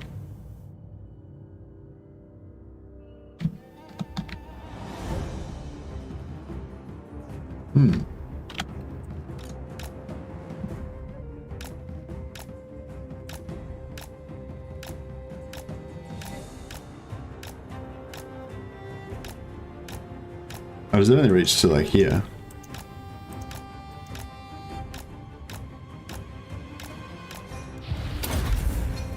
Oops. Fucked around a bit too much there. I think guns. Fucking guns aren't good for ammo wasting. Where's that artillery?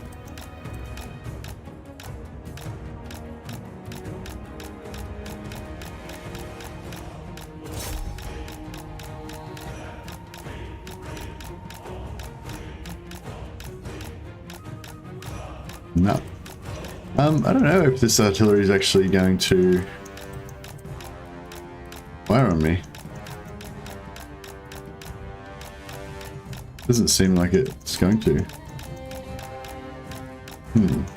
Okay. It's not great. Not great. It's okay. We're going for plan B.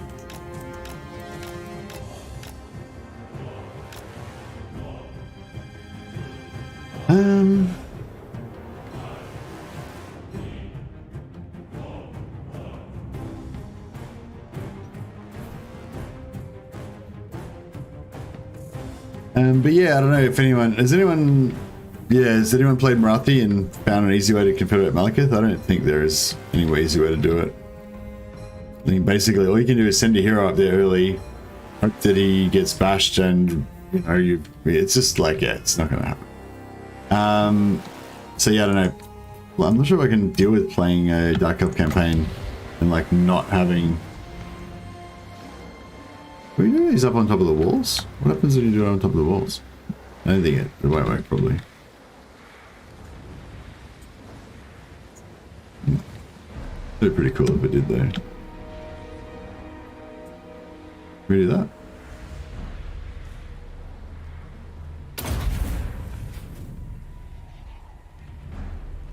Oof. That was pretty good. Did some decent damage.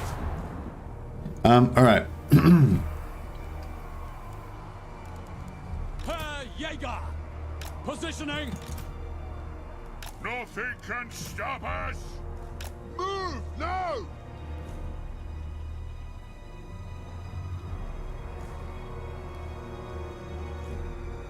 You have to call in Mama Marathi every time you refer to her. That's like very well deserves thing. Marathi's start position is some hot garbage. Maintaining chaos corruption in early game is pretty frustrating too. She's extremely strong once you get her rolling though. Yeah, well, the good thing about Marathi is if you're going to use the loyalty cheese, the good thing about Marathi is that you can make an essentially free army of like super powered up heroes that you can just go around and like wreck everything with early game. But I'm not sure if I want to do that. Yeah, I got really excited about the Marathi campaign idea for a second, but now I'm like, yeah, actually, no, I don't know if it's that great. Obey me!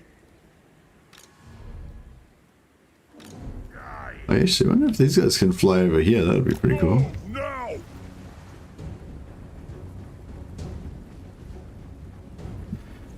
Oh, the Slayers are, For the ancestors! Stop! Move! The clans unite!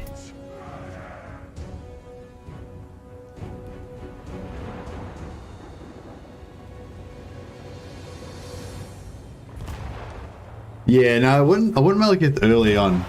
So basically I want to either start off as Malekith or get him straight away by playing as Malice. So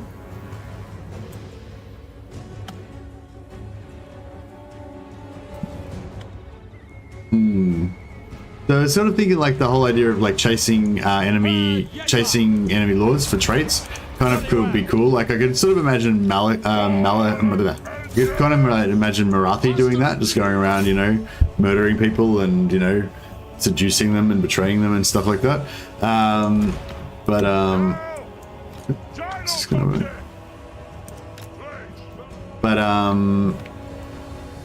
yeah, I can't really imagine.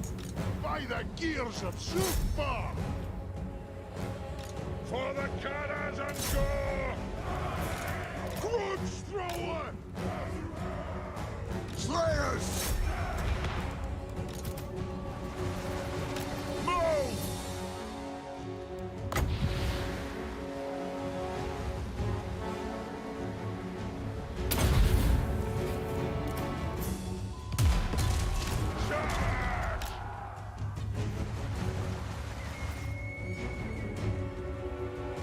Yes, yes!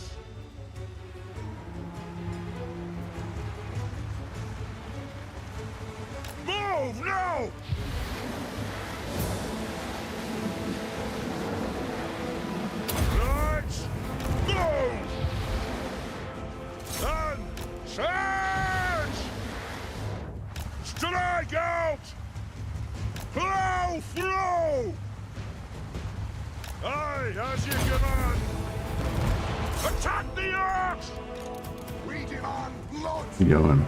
Slayers! Start climbing! Let the vengeance begin! For the ancestor gods! Start climbing! The clan's unite! Get your beards up there! Slayers!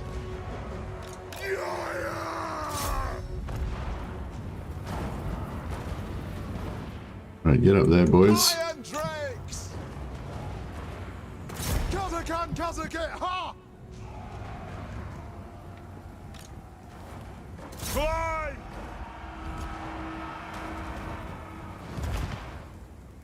Grudge thrower! Moving out! Take to the air! Will do!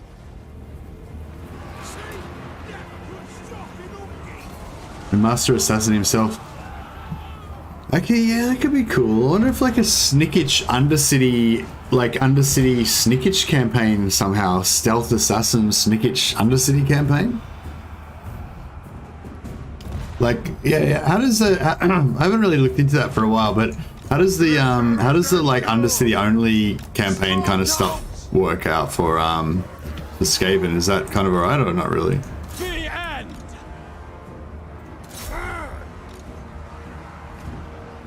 Kazuk!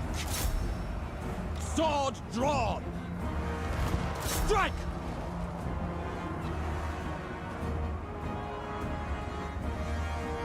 Slayers! Kill! Very well! That'll do! Kill orcs! Fight! Obey me! Rune of smiting upon them! Gyrocopter! Cool, they're done. Actually, you can just probably just kill this lord as well over here. I don't know if I have enough ammo, but I'll give it a try.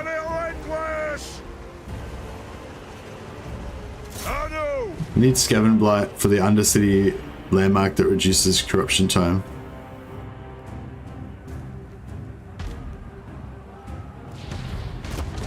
Left's victory pretty boring. Yeah, okay, that doesn't sound great. We're gonna just killing our own guys with this artillery, but that's right. Slayers! Vengeance! Ah! As you command!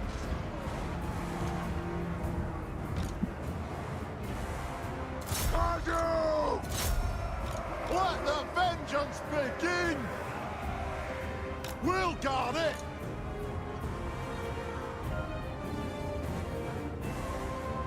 Fly! And check this out. There's the doubt. Thinks that it has to defend the town center against my flyers. Artillery shooting my own guys. It's not really necessary anymore. Thanks. I wonder if we can shoot them up. Shoot up here. Attack!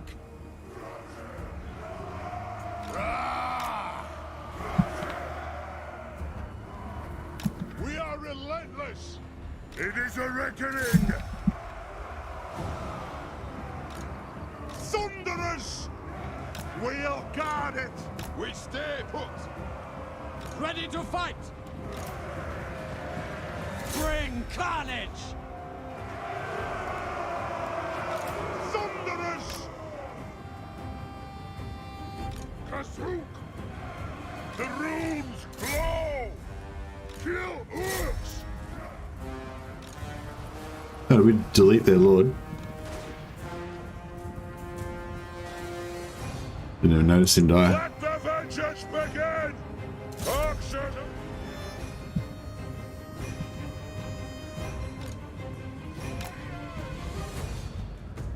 There's nothing I can't fix! Let the vengeance begin!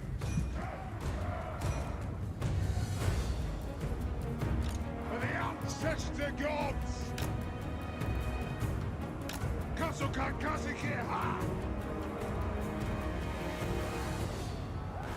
Herr Jäger! I suppose so.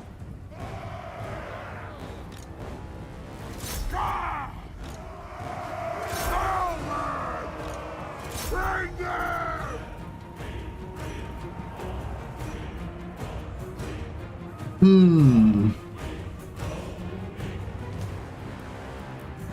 Snickage is the best kind of hero hammer kind of lord, I guess. Kind of wanted to do like a throt, kind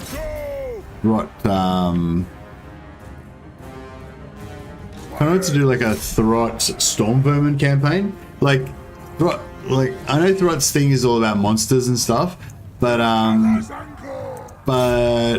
if you wanted to do like an infantry based campaign or whatever, then you know he would be like just as good at that. I mean, he'd be the best at that as well, I guess.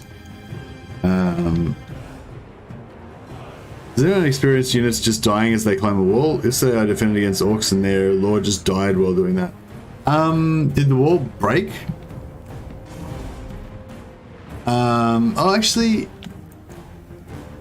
I had a game where something happened where a unit was like, he was like a hero was like here, and then he just kind of died somehow. I think he was on a horse actually, and I did something. I can't remember what happened, but I did something, and he was near the wall, and he just got deleted. I think it was. Oh, I think it was the wall. The wall got knocked down. I think maybe when he was standing next to it. Maybe that was what happened. I can't remember now. But yeah, there's definitely something to do with walls. There's definitely maybe a couple of things that to do with walls. I'm not too sure.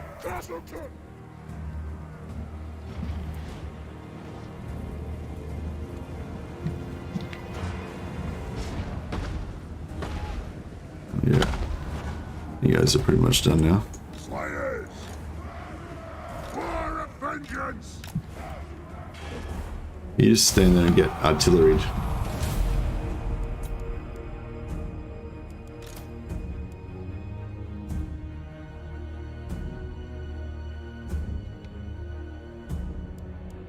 Alright, that wasn't too bad. Wars are scary in the Warhammer universe, exactly.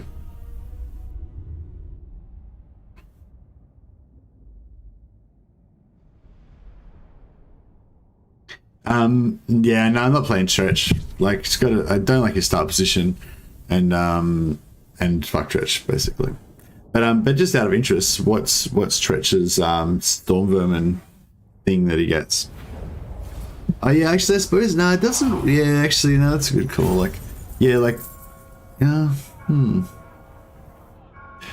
Does with the mutations, because the mutations mean that you don't get any the mutations don't get any replenishment, right? So that's bad. Does the no replenishment thing means that you don't get replenishment from eating food either, or do you still get replenishment from eating food? Yeah, like eating the captives. I must fulfill my Slayer oath.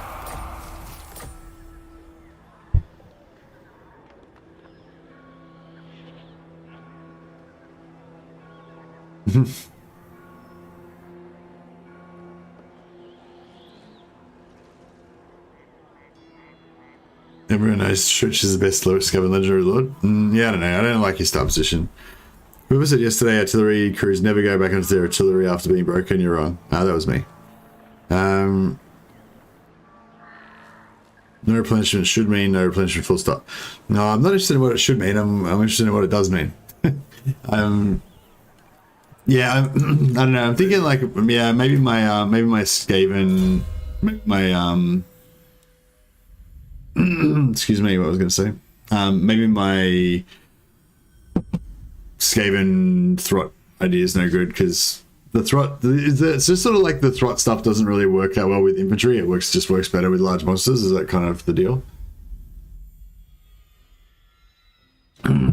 Or is it just that large monsters are better than infantry in general, and that's why everyone goes for that? Because if Throt makes infantry better, then it might be interesting. If he doesn't really make infantry any better, then it's like, yeah.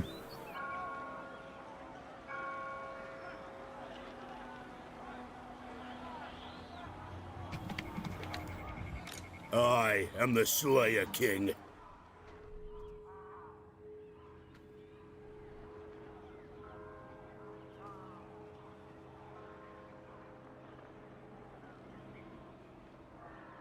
If by better you mean viable, I'd say no.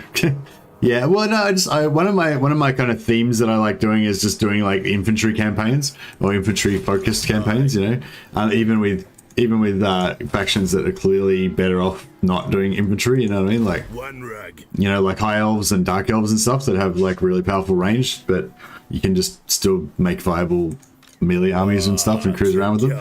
The only like dwarves are one of the only factions that don't where it's not viable to do melee army because they can't get replenishment from after battle. But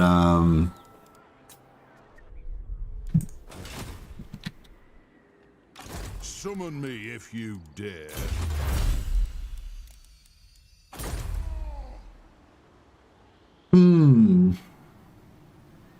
Actually, Bretonia can't do that either. Bretonia can't get replenishment after battles either, can they? Balayers will bind me. Because I was gonna say Bretonia would be the perfect Lord Crusading race because they don't have supply lines. So you know, with any other race, you can't really afford to be screwing around having extra armies roaming around the place. But with Bretonia, you could. Bretonia doesn't get replenishment, full stop. Yeah. No, but they get healing. So you could go for a Bretonian hero plus monstrous cavalry army.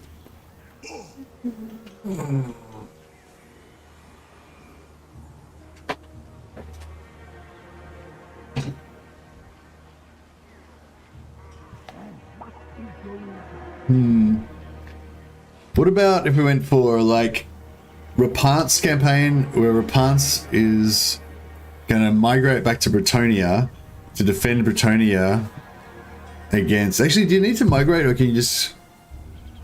Do you get vision on Bretonia at any point? Time for a reckoning. What the fuck can't I ever get to this place? Oh, it's different. It's not the right turn, right? I've just been crapping on so much I didn't realize it was still the same turn.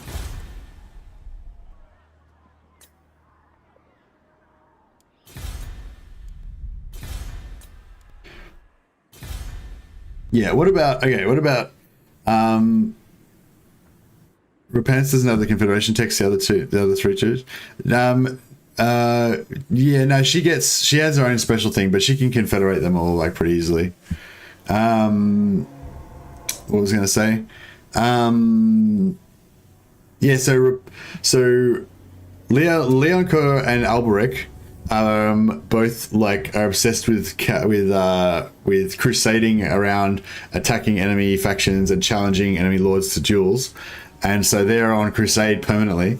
And so Rapance has to go back to Bretonia to take control and save the people of Bretonia.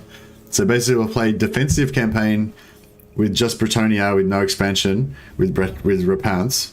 And then simultaneously, we'll have crusading Leoncoeur and Alberic crusading, going around challenging enemy lords to collect traits.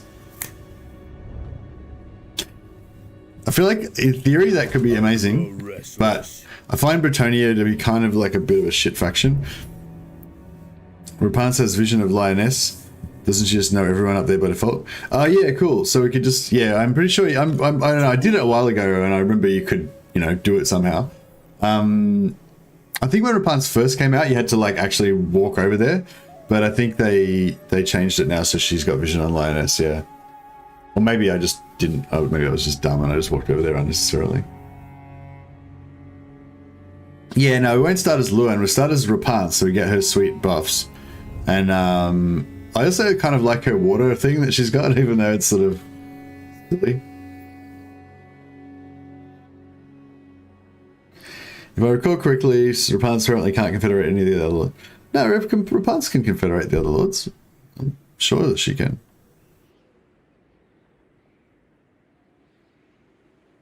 I must fulfill my slayer Unless they, oath. like, weirdly changed it so she can't now or something. You summoned me?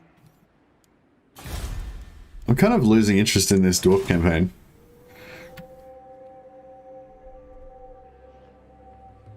Yeah, she can definitely confederate. Like, I played a Rapans campaign before, and I basically did the same thing and migrated back to Bretonnia. So basically, I'll just do the same as my last Rapans campaign, except this time we'll have the other lords cruising around and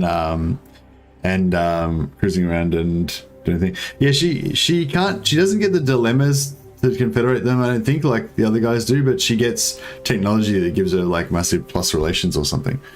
Can't remember. Alright, I'm kind of feeling like I don't want to play this campaign anymore. I just want to start like playing Rapans now.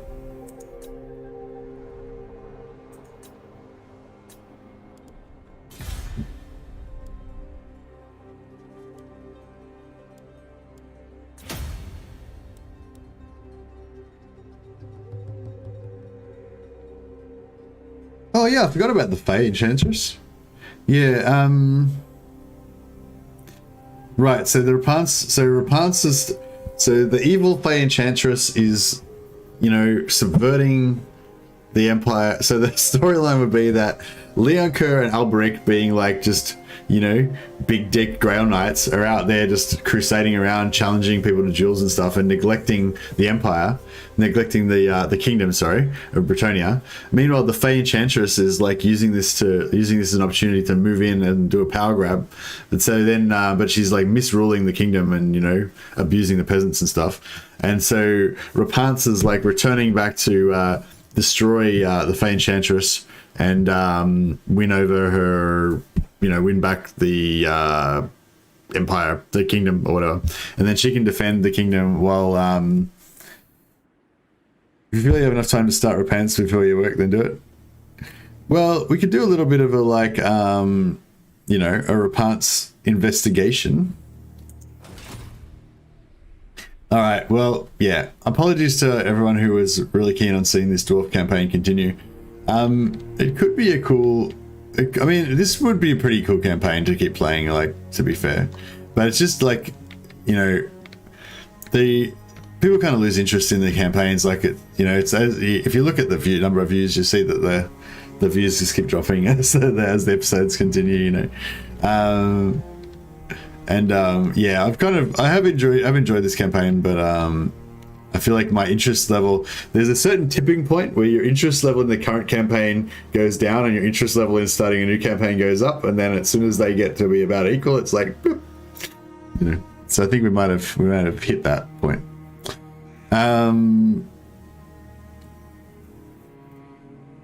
Considering that the Fae Enchantress is the highest authority in the... Oh no, we're not, this isn't like a law-friendly thing, Nicholas. This is just like a, you know,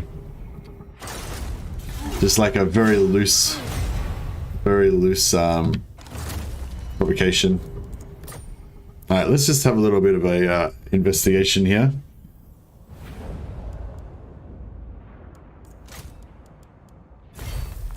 So I'm not starting the campaign right now. we're just looking into this prospect. We're doing some investigation. So yeah, so the Fae Enchantress has got plus 15% replenishment rate. However, yeah, that is faction wide, which is pretty solid. Yeah, it's so whack that they don't get any replenishment, isn't it? Yeah, so anyway, so we've got yes, the Fae Enchantress has got the replenishment, right? But then we've got, where's our lord traits?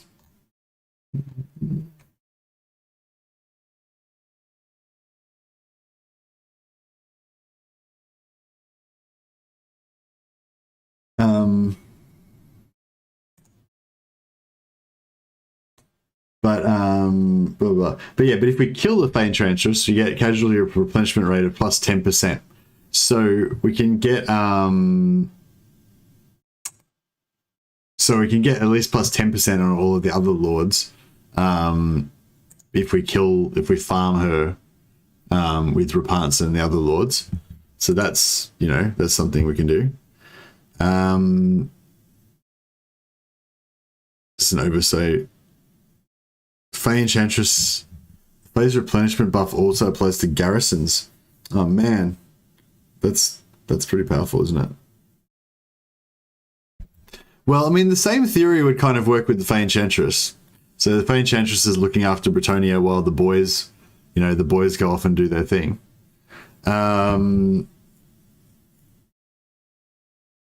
Although, but for the role plays, I feel like it kind of works better with For Rapunzel. Bretonia, I fight! Faction effects minus 50% for all here. No, so yeah, it's just better with the Rapunzel because then we can go hero spam and we can just heal the heroes and go for. We can't get like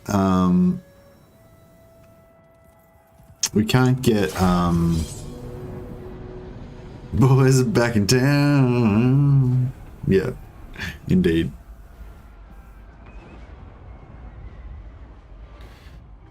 If you kill it 10 times, that's incredible, 100%. No, it's only 10% per lord that kills them for their own armies. It doesn't apply to the whole faction. That would be pretty good though.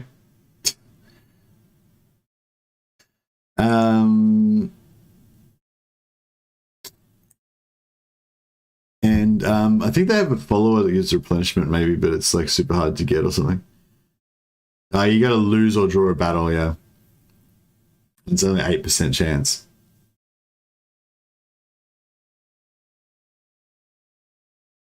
That might actually still be worth trying to get.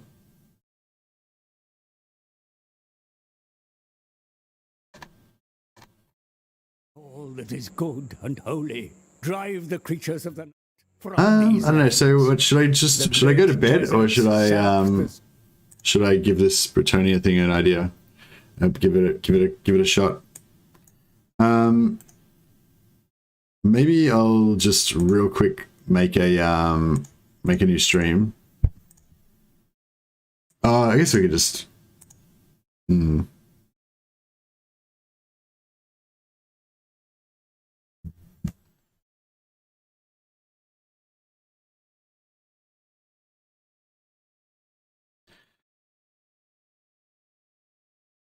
Yeah, I could get some sleep.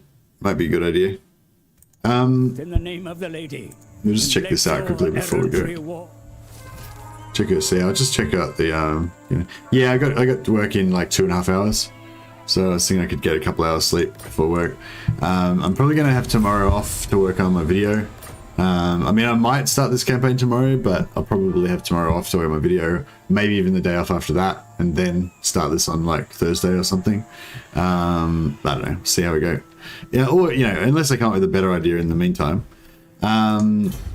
But yeah, so you get Bretonian diplomacy, gives you plus 50 relations with Bretonia. And you get these other ones that give you plus 50 relations with everybody as well.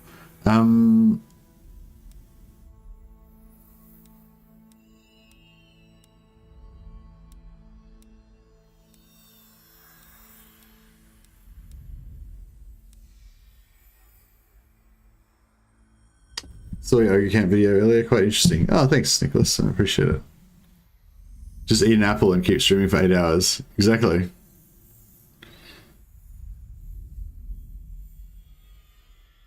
Bretonia needs a third hero type. Yeah, they need like an archer type, Robin Hood type guy. I think would be cool. Either that or one of these like religious fanatic type peasant guys.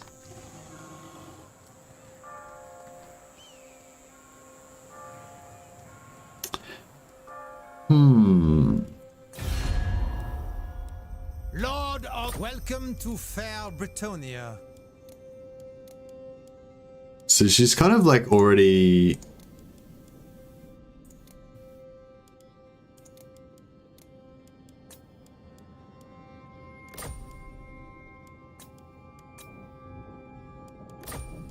You knave.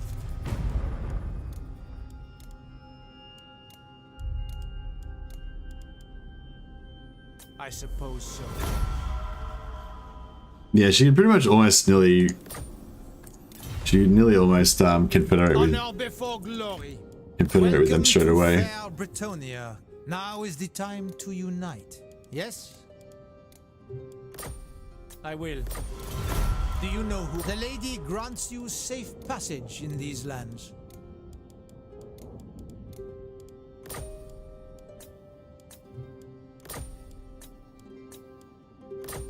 Agreed.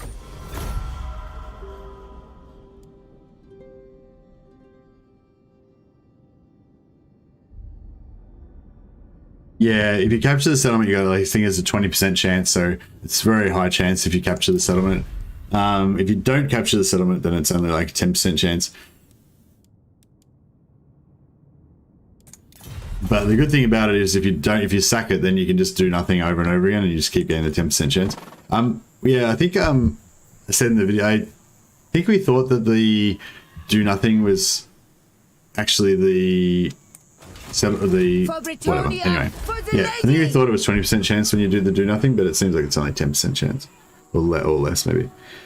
The heat is cruel.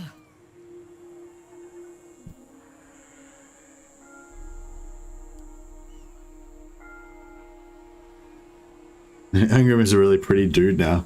Yeah, he's got black hair. He dyed his hair. Defender of the weak. And really massive. Yeah, this is gonna be cool because if you try and do like a hero spam type thing, the good thing about Britonia is if you can confederate everything, then you've got like all these settlements that you can build hero buildings in, and then just have shit tons of heroes roaming around.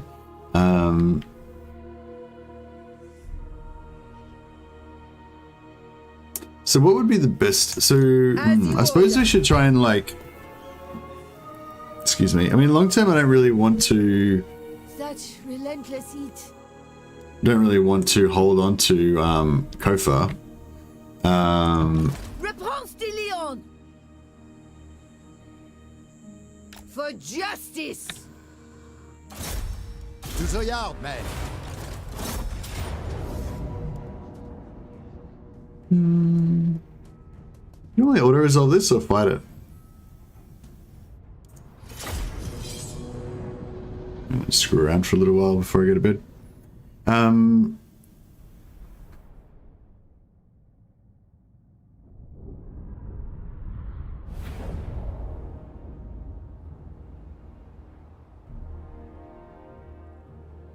It's tier 3, I think their hero buildings are. At least damsels. Pretty sure they're tier 3. Actually, do they have a growth thing as well? I think they do have growth on their lords, maybe, or something. Not sure. This is pretty crap. Réponse de Lyonnaise. Direct my blade. Oh, something like Field trebuchet! Twisting knights! Immediately! Pursuit! Chevaliers, ready! Arrows ready! Quick now! Raid 4! My lord! Hold steady! Yes! To war! Knightly valor! You can spam the lords for growth like heroes, yeah. Yeah, so we can probably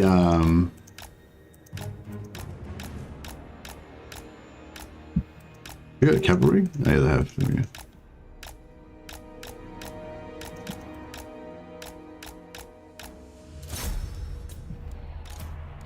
The lady's fury! Does that do something cool? The I lady's don't know what it sword! was. Explosion. Okay.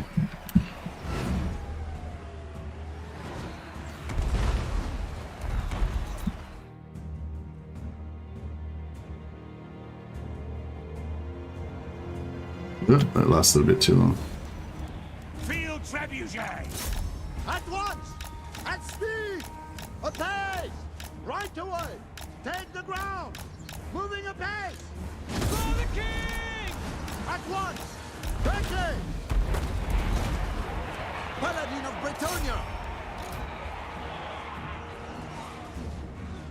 Ready for battle! Legate! Peasant bowman! Questing knights! Legendary paladin!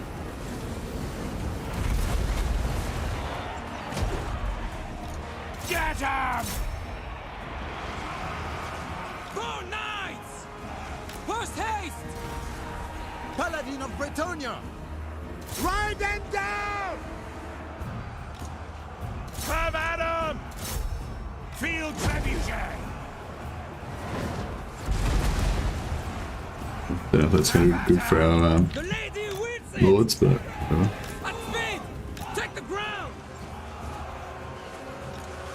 For my liege! Ever faithful!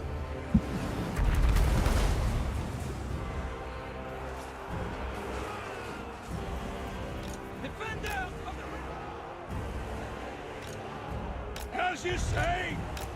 Sheriff Gate! Legate! Knights of the Realm! For honor! Field trebuchet! Protect Bretonia! Hastily! It is finished! Peasant bowman! Quick now! We are ready!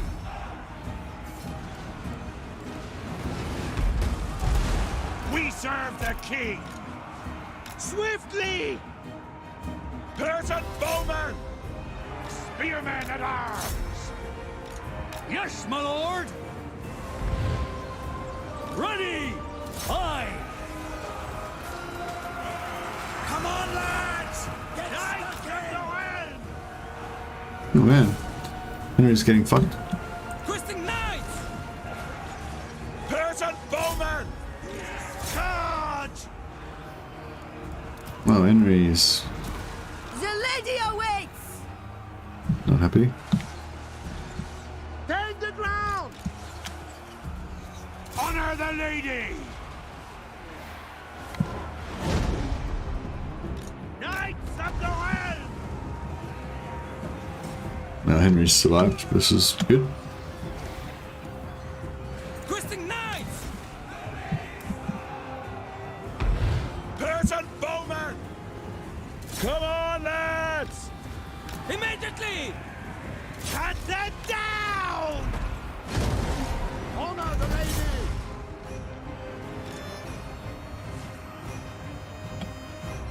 Bows drawn!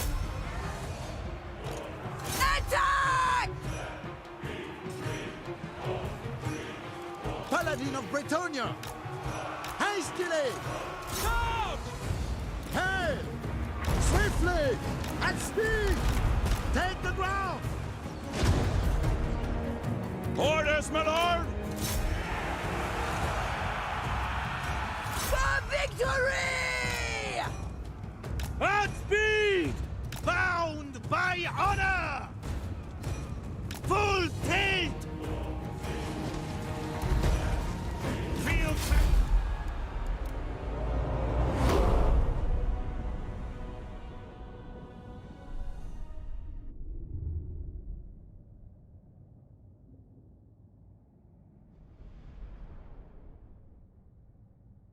Oh yeah, so the other thing is too, is if I'm gonna do this, like, if I'm gonna do this, thanks, so I wasn't really taking it too serious. This is like a bit of a practice run for tomorrow, or whenever, or probably not tomorrow, probably the day after tomorrow.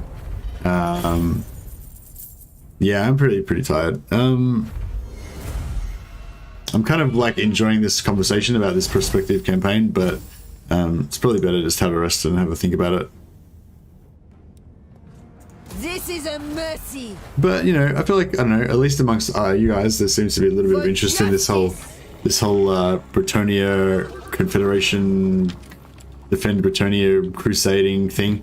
The only thing I'm a bit concerned about is I'm not sure how, like how do you explain that concept in like half a sentence, you know? Like Repance is going to come back and defend Bretonia while Leon Kerr goes crusading is kind of the theory. I don't think, and also like having like 3 different objectives, it doesn't really work, especially on Legendary. Yeah, I don't know. Anyway, probably not going to figure it out right now, so should probably just have a sleep, and I'll have a think about it. Legend of Total War is still streaming with his Olithanar campaign, which I reckon would be pretty fun. So, is it? Are you guys coming from Legend stream? Fuck. I was literally just about to go to bed and raid Legend. Fuck.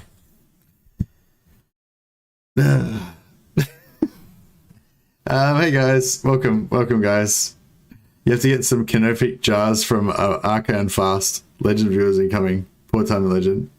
F's in chat for Mercy's going to sleep. That's my little vampire nose. Hey, welcome guys.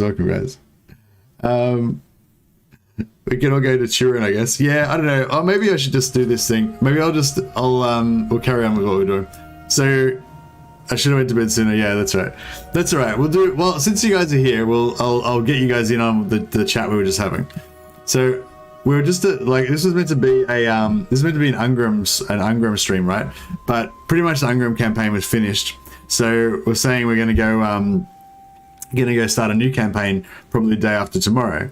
And so my plan is that I want to do. The original plan was we want to do one where we hunt enemy legendary lords to get their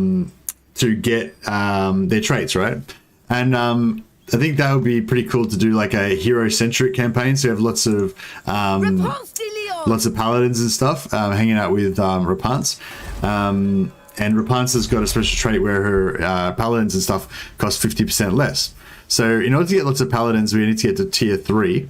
And in order to get lots of damsels, we need to get to tier 3 as well. But tier 3 is pretty easy to get to with Bretonia because we don't have any supply lines, so we can just pump out heaps of lords. And is there a growth thing? Oh, maybe I was wrong. Oh yeah, right. We can just make heaps of lords and give them the growth skill, goes plus 36 growth per lord, right? So we should be able to get farm up growth pretty good, get lots of tier 3 buildings. And the other part of it is that we just immediately can federate with Lioness as fast as we can, migrate back over to Lioness, and then we have this like nice defensible Bretonian area here. And we what do you call it? We don't need the reduced stable building cost time. But I mean, that would be good as well. Thanks for that. Thanks for the tip. But then simultaneously to the whole like Lioness coming back over here and taking over Bretonia. Hey Dennis, thanks for subscribing, man. Much appreciated. It really helps me out. So yeah, simultaneously to Rapance coming back over here, we're gonna have Leon Kerr and Alberic, which are these two male Bretonian lords who are all about chivalry and dueling and honor and stuff like that. So they're basically going to be more interested in going around and conquering, going around crusading and challenging enemy lords to duels in order to get their lord defeat traits. Whereas meanwhile, Rapance is going to come back and have to be the savior of Bretonia and defend Bretonia's borders against all comers while that goes on. And meanwhile, the Fey Enchantress is trying to make a power play to take over Bretonia. Hey Steve Stanley, thanks for subscribing, man. Much appreciated. So Rapance is going to have to like kill her as well. Because we're going to farm her for her replenishment trait. So I think we've got a pretty good, pretty solid idea here. I might just play out a few more turns today, just since you guys have all come over from Legend stream. Thanks heaps to Legend for the host, man. He's Legend is a legend, and he is a great friend to this channel. It sounds like you're trying to get Rapance back into the Bretonian kitchen so the men can go out and crusade instead. That's pretty much how it's going to work out. Yeah, so the men are like happy with the situation because they just get to go crusading, which is what they wanted to do anyway. And Rapance is, saving Bretonia, which is like what she does best. Hey Zenomir, thanks for subscribing, man. Much appreciated. So this is just like a training mission right now. We're just examining the we don't want any infantry. This is just, we're just sort of examining the possibility of doing this right now. With Wonder if it'd be better to actually farm this guy. Wait till he comes back next in turn. the lady's name, prepare! To the flames! Says Britannia, still not a Grail Knight. I know, she doesn't get any, This she doesn't get victory any is just recognition, does she? one step. That's not a Slayer, says Random Cup name. I know. Hey, Alexandre, thanks for subscribing, man. Much appreciated. Can I assist? Is that Skaven or is that, no, that's like, that's not owned by anyone, is it? Where do you want to go with return? Normally you go up to El High Kick first next then. Is that As what it the is? lady wishes. I haven't played Return. I haven't played Repents in ages. This is a bit of an exploratory mission we got right now. We're just like kind of figuring out what's going on. Bonded service. What do we go for down here normally? I don't really need any of this stuff, I don't think. I want lightning strike, and I want to go down her combat line. 10th share of the fine income, I guess. If she was at home, it would help. Justice is swift and Might need to just divine. change the stream title. It says Ungrim campaign. Yeah, this is still technically an Ungrim campaign. We're just, with the Ungrim campaign's finished, we're just like investigating what we're going to do for the next campaign. For Britonia, for the lady! I don't know, we've got some knights, I guess. Don't really want anything right now. We just want archers. Victory in the lady's name! Yeah, what do you guys normally build on turn one? Just knights, I guess.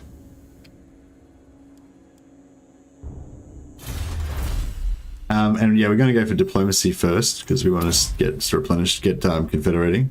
Hey, Elder Davis, how you going? Oh, the other good thing about this whole confederation strategy is that you don't need to build anything. You know, you just confederate all of the stuff once they've already built it for you. You can even, if you want to get really crazy, you can even like max out all of your heroes, then like rebel them again, give them back to the original starting factions, let them recruit more heroes, and then confederate them again. So you can like increase your hero count more without like conquering more territory. It'd arguably be a lot easier just to conquer more territory, but if you're going for a hardcore roleplay thing, hey JC Tiger, thanks for the subscribe, man, much appreciated. Last spam matches, yeah, I want this is a legendary. I always play on legendary. This is just my favorite difficulty to play on. But yeah, I can't build archers yet because I don't have the archer building. But I wonder if it's worth giving a gift to Linus. See, because they're heading to 62.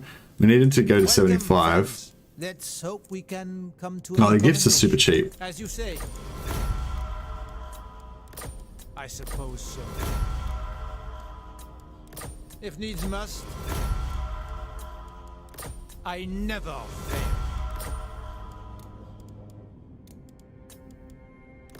Fine. Yes, basically we get confederation with the Lioness. That gives us vision on everybody else. Then we kind of like just consolidate the Lioness for a while, build up a little bit, and then 75 relations. 75 is just when you get like friendly, gives you a bonus.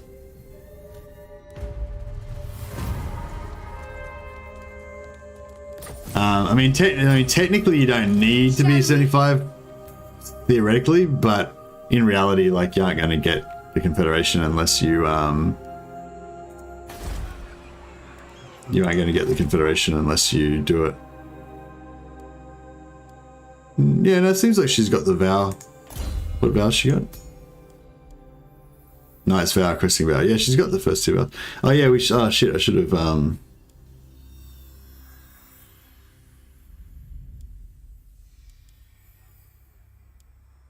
should have done that already. Could have had the Grail vow going. Doesn't matter. We're not going to have any Grail Knights for a while. Ready. Okay, and then oh, it's not great. Should we rush this now and try and take it with this, or should hey Coda, let's how you going, man? Or should we?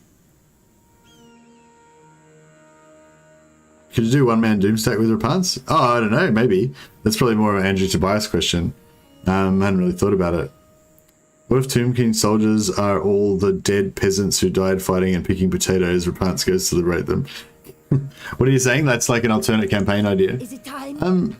Normally, I vaguely remember normally I rush Alhaik pretty much straight away. That's pretty much what I do, I believe.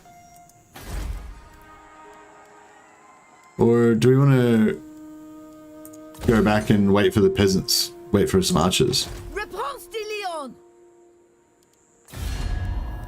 Protector of the realm. Should have probably put more gifts into that. To fair Britonia. So it's still reasonably cheap. It is done. Agreed.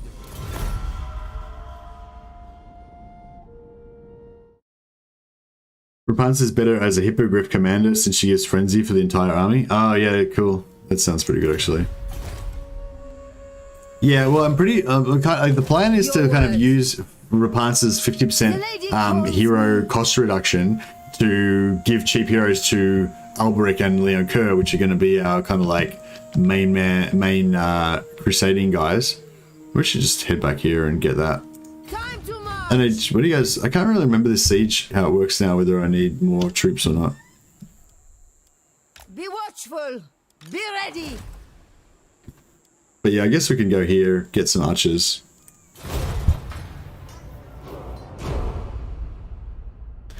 I know, it feels kind of bad though. It feels like you should be able to rush that straight away. And then somehow pull off the battle and, you know, keep going. Is that what Legend would do?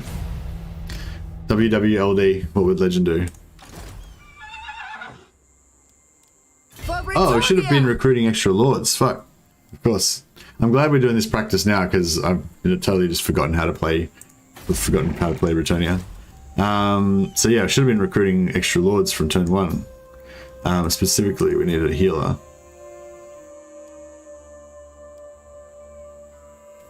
I don't know, they're both pretty average.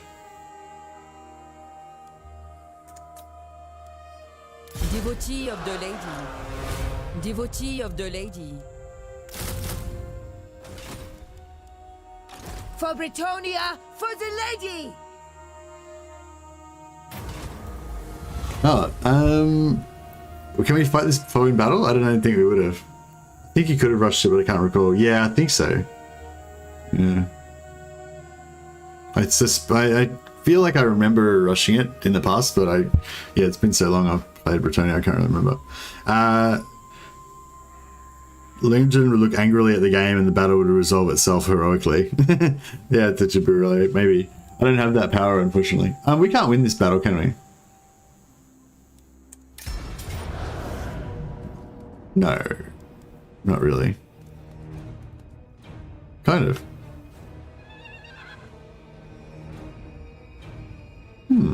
Draw your weapon. This is just a practice, so no fear.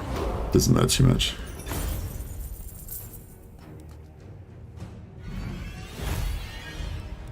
What price for these men? It's a nice little boost early on. Ah, yes.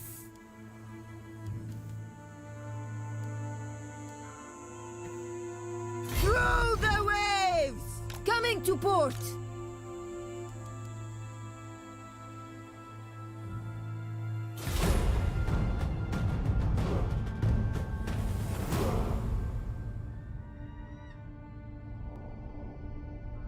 Yeah, so we'll do this again probably tomorrow or the next day, but we'll do it like a lot better this time. Next time. So start recruiting knights straight away. Yeah, I'm pretty sure I remember fighting this battle like we just like rush that. You have the healer. She got healing already. Yeah, she starts off with Earthblood. So you have Earthblood and you have like do you have 2 lords or I don't know? Maybe you have like 2 or 3 lords. We have met before. For Britonia! Yeah, look, the replenishment is pretty bad, isn't it? Jesus. And, like, they have, like, no buildings that give replenishment either. It's messed up. Oh, we don't even want infantry at all, do we? I may as well get rid of that. It's kind of good to... listen. Kind of good to sit here for a bit, I guess, and get some... Heavens, what does Heavens take? Wind, so Heavens start off with Wind Blast. Oh, actually, Beast is probably better. Devotee of the lady. And we'll maybe get another knight as well for extra combat efficiency. For the lady.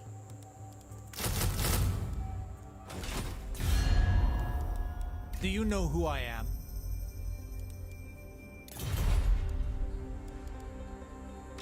Your coming was foretold.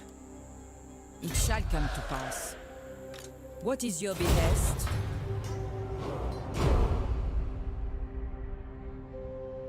Oh, okay, yeah, no, that's, we don't want that. Can Gotrek get the vows? I don't know, actually. That's a good idea. That's a good. That's an interesting idea. Because if Gotrek can get vows, he's actually kind of pretty powerful, isn't he?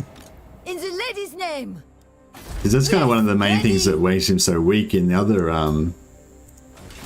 you know, campaigns.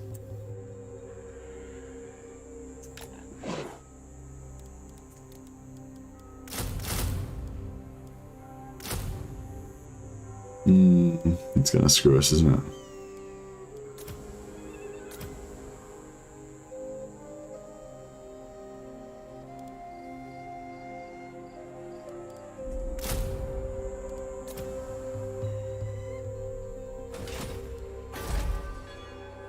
The sun pours down on us. I see my path. I see you. Fortune favors you. Yeah, so we do this. But Gotrek can't have vows, he's not a Bretonnian lord. I don't care whether he's Bretonnian lord, I just want to know whether he's got a vows tab or not. The lady calls. Like when you go in here on Gotrek and you go like that, does he have vows or not? That's what we want to know.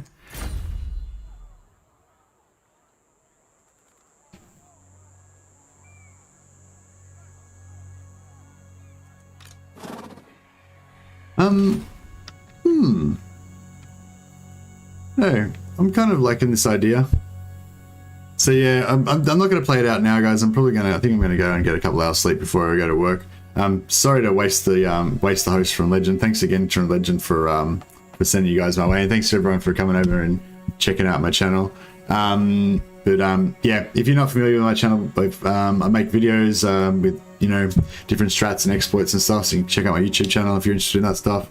You can subscribe and click the notification bell if you want to be notified next time I'm streaming, and I will find somebody else to host to pass you guys on to, and I'm going to be probably doing a Rapance defensive, so sort of like turtling in Bretonnia with Rapance defending the borders, while Leoncoeur and Alberic go out and try and crusade. That's the plan anyway. I don't know, we'll think about it. But yeah, in terms of who else is streaming right now,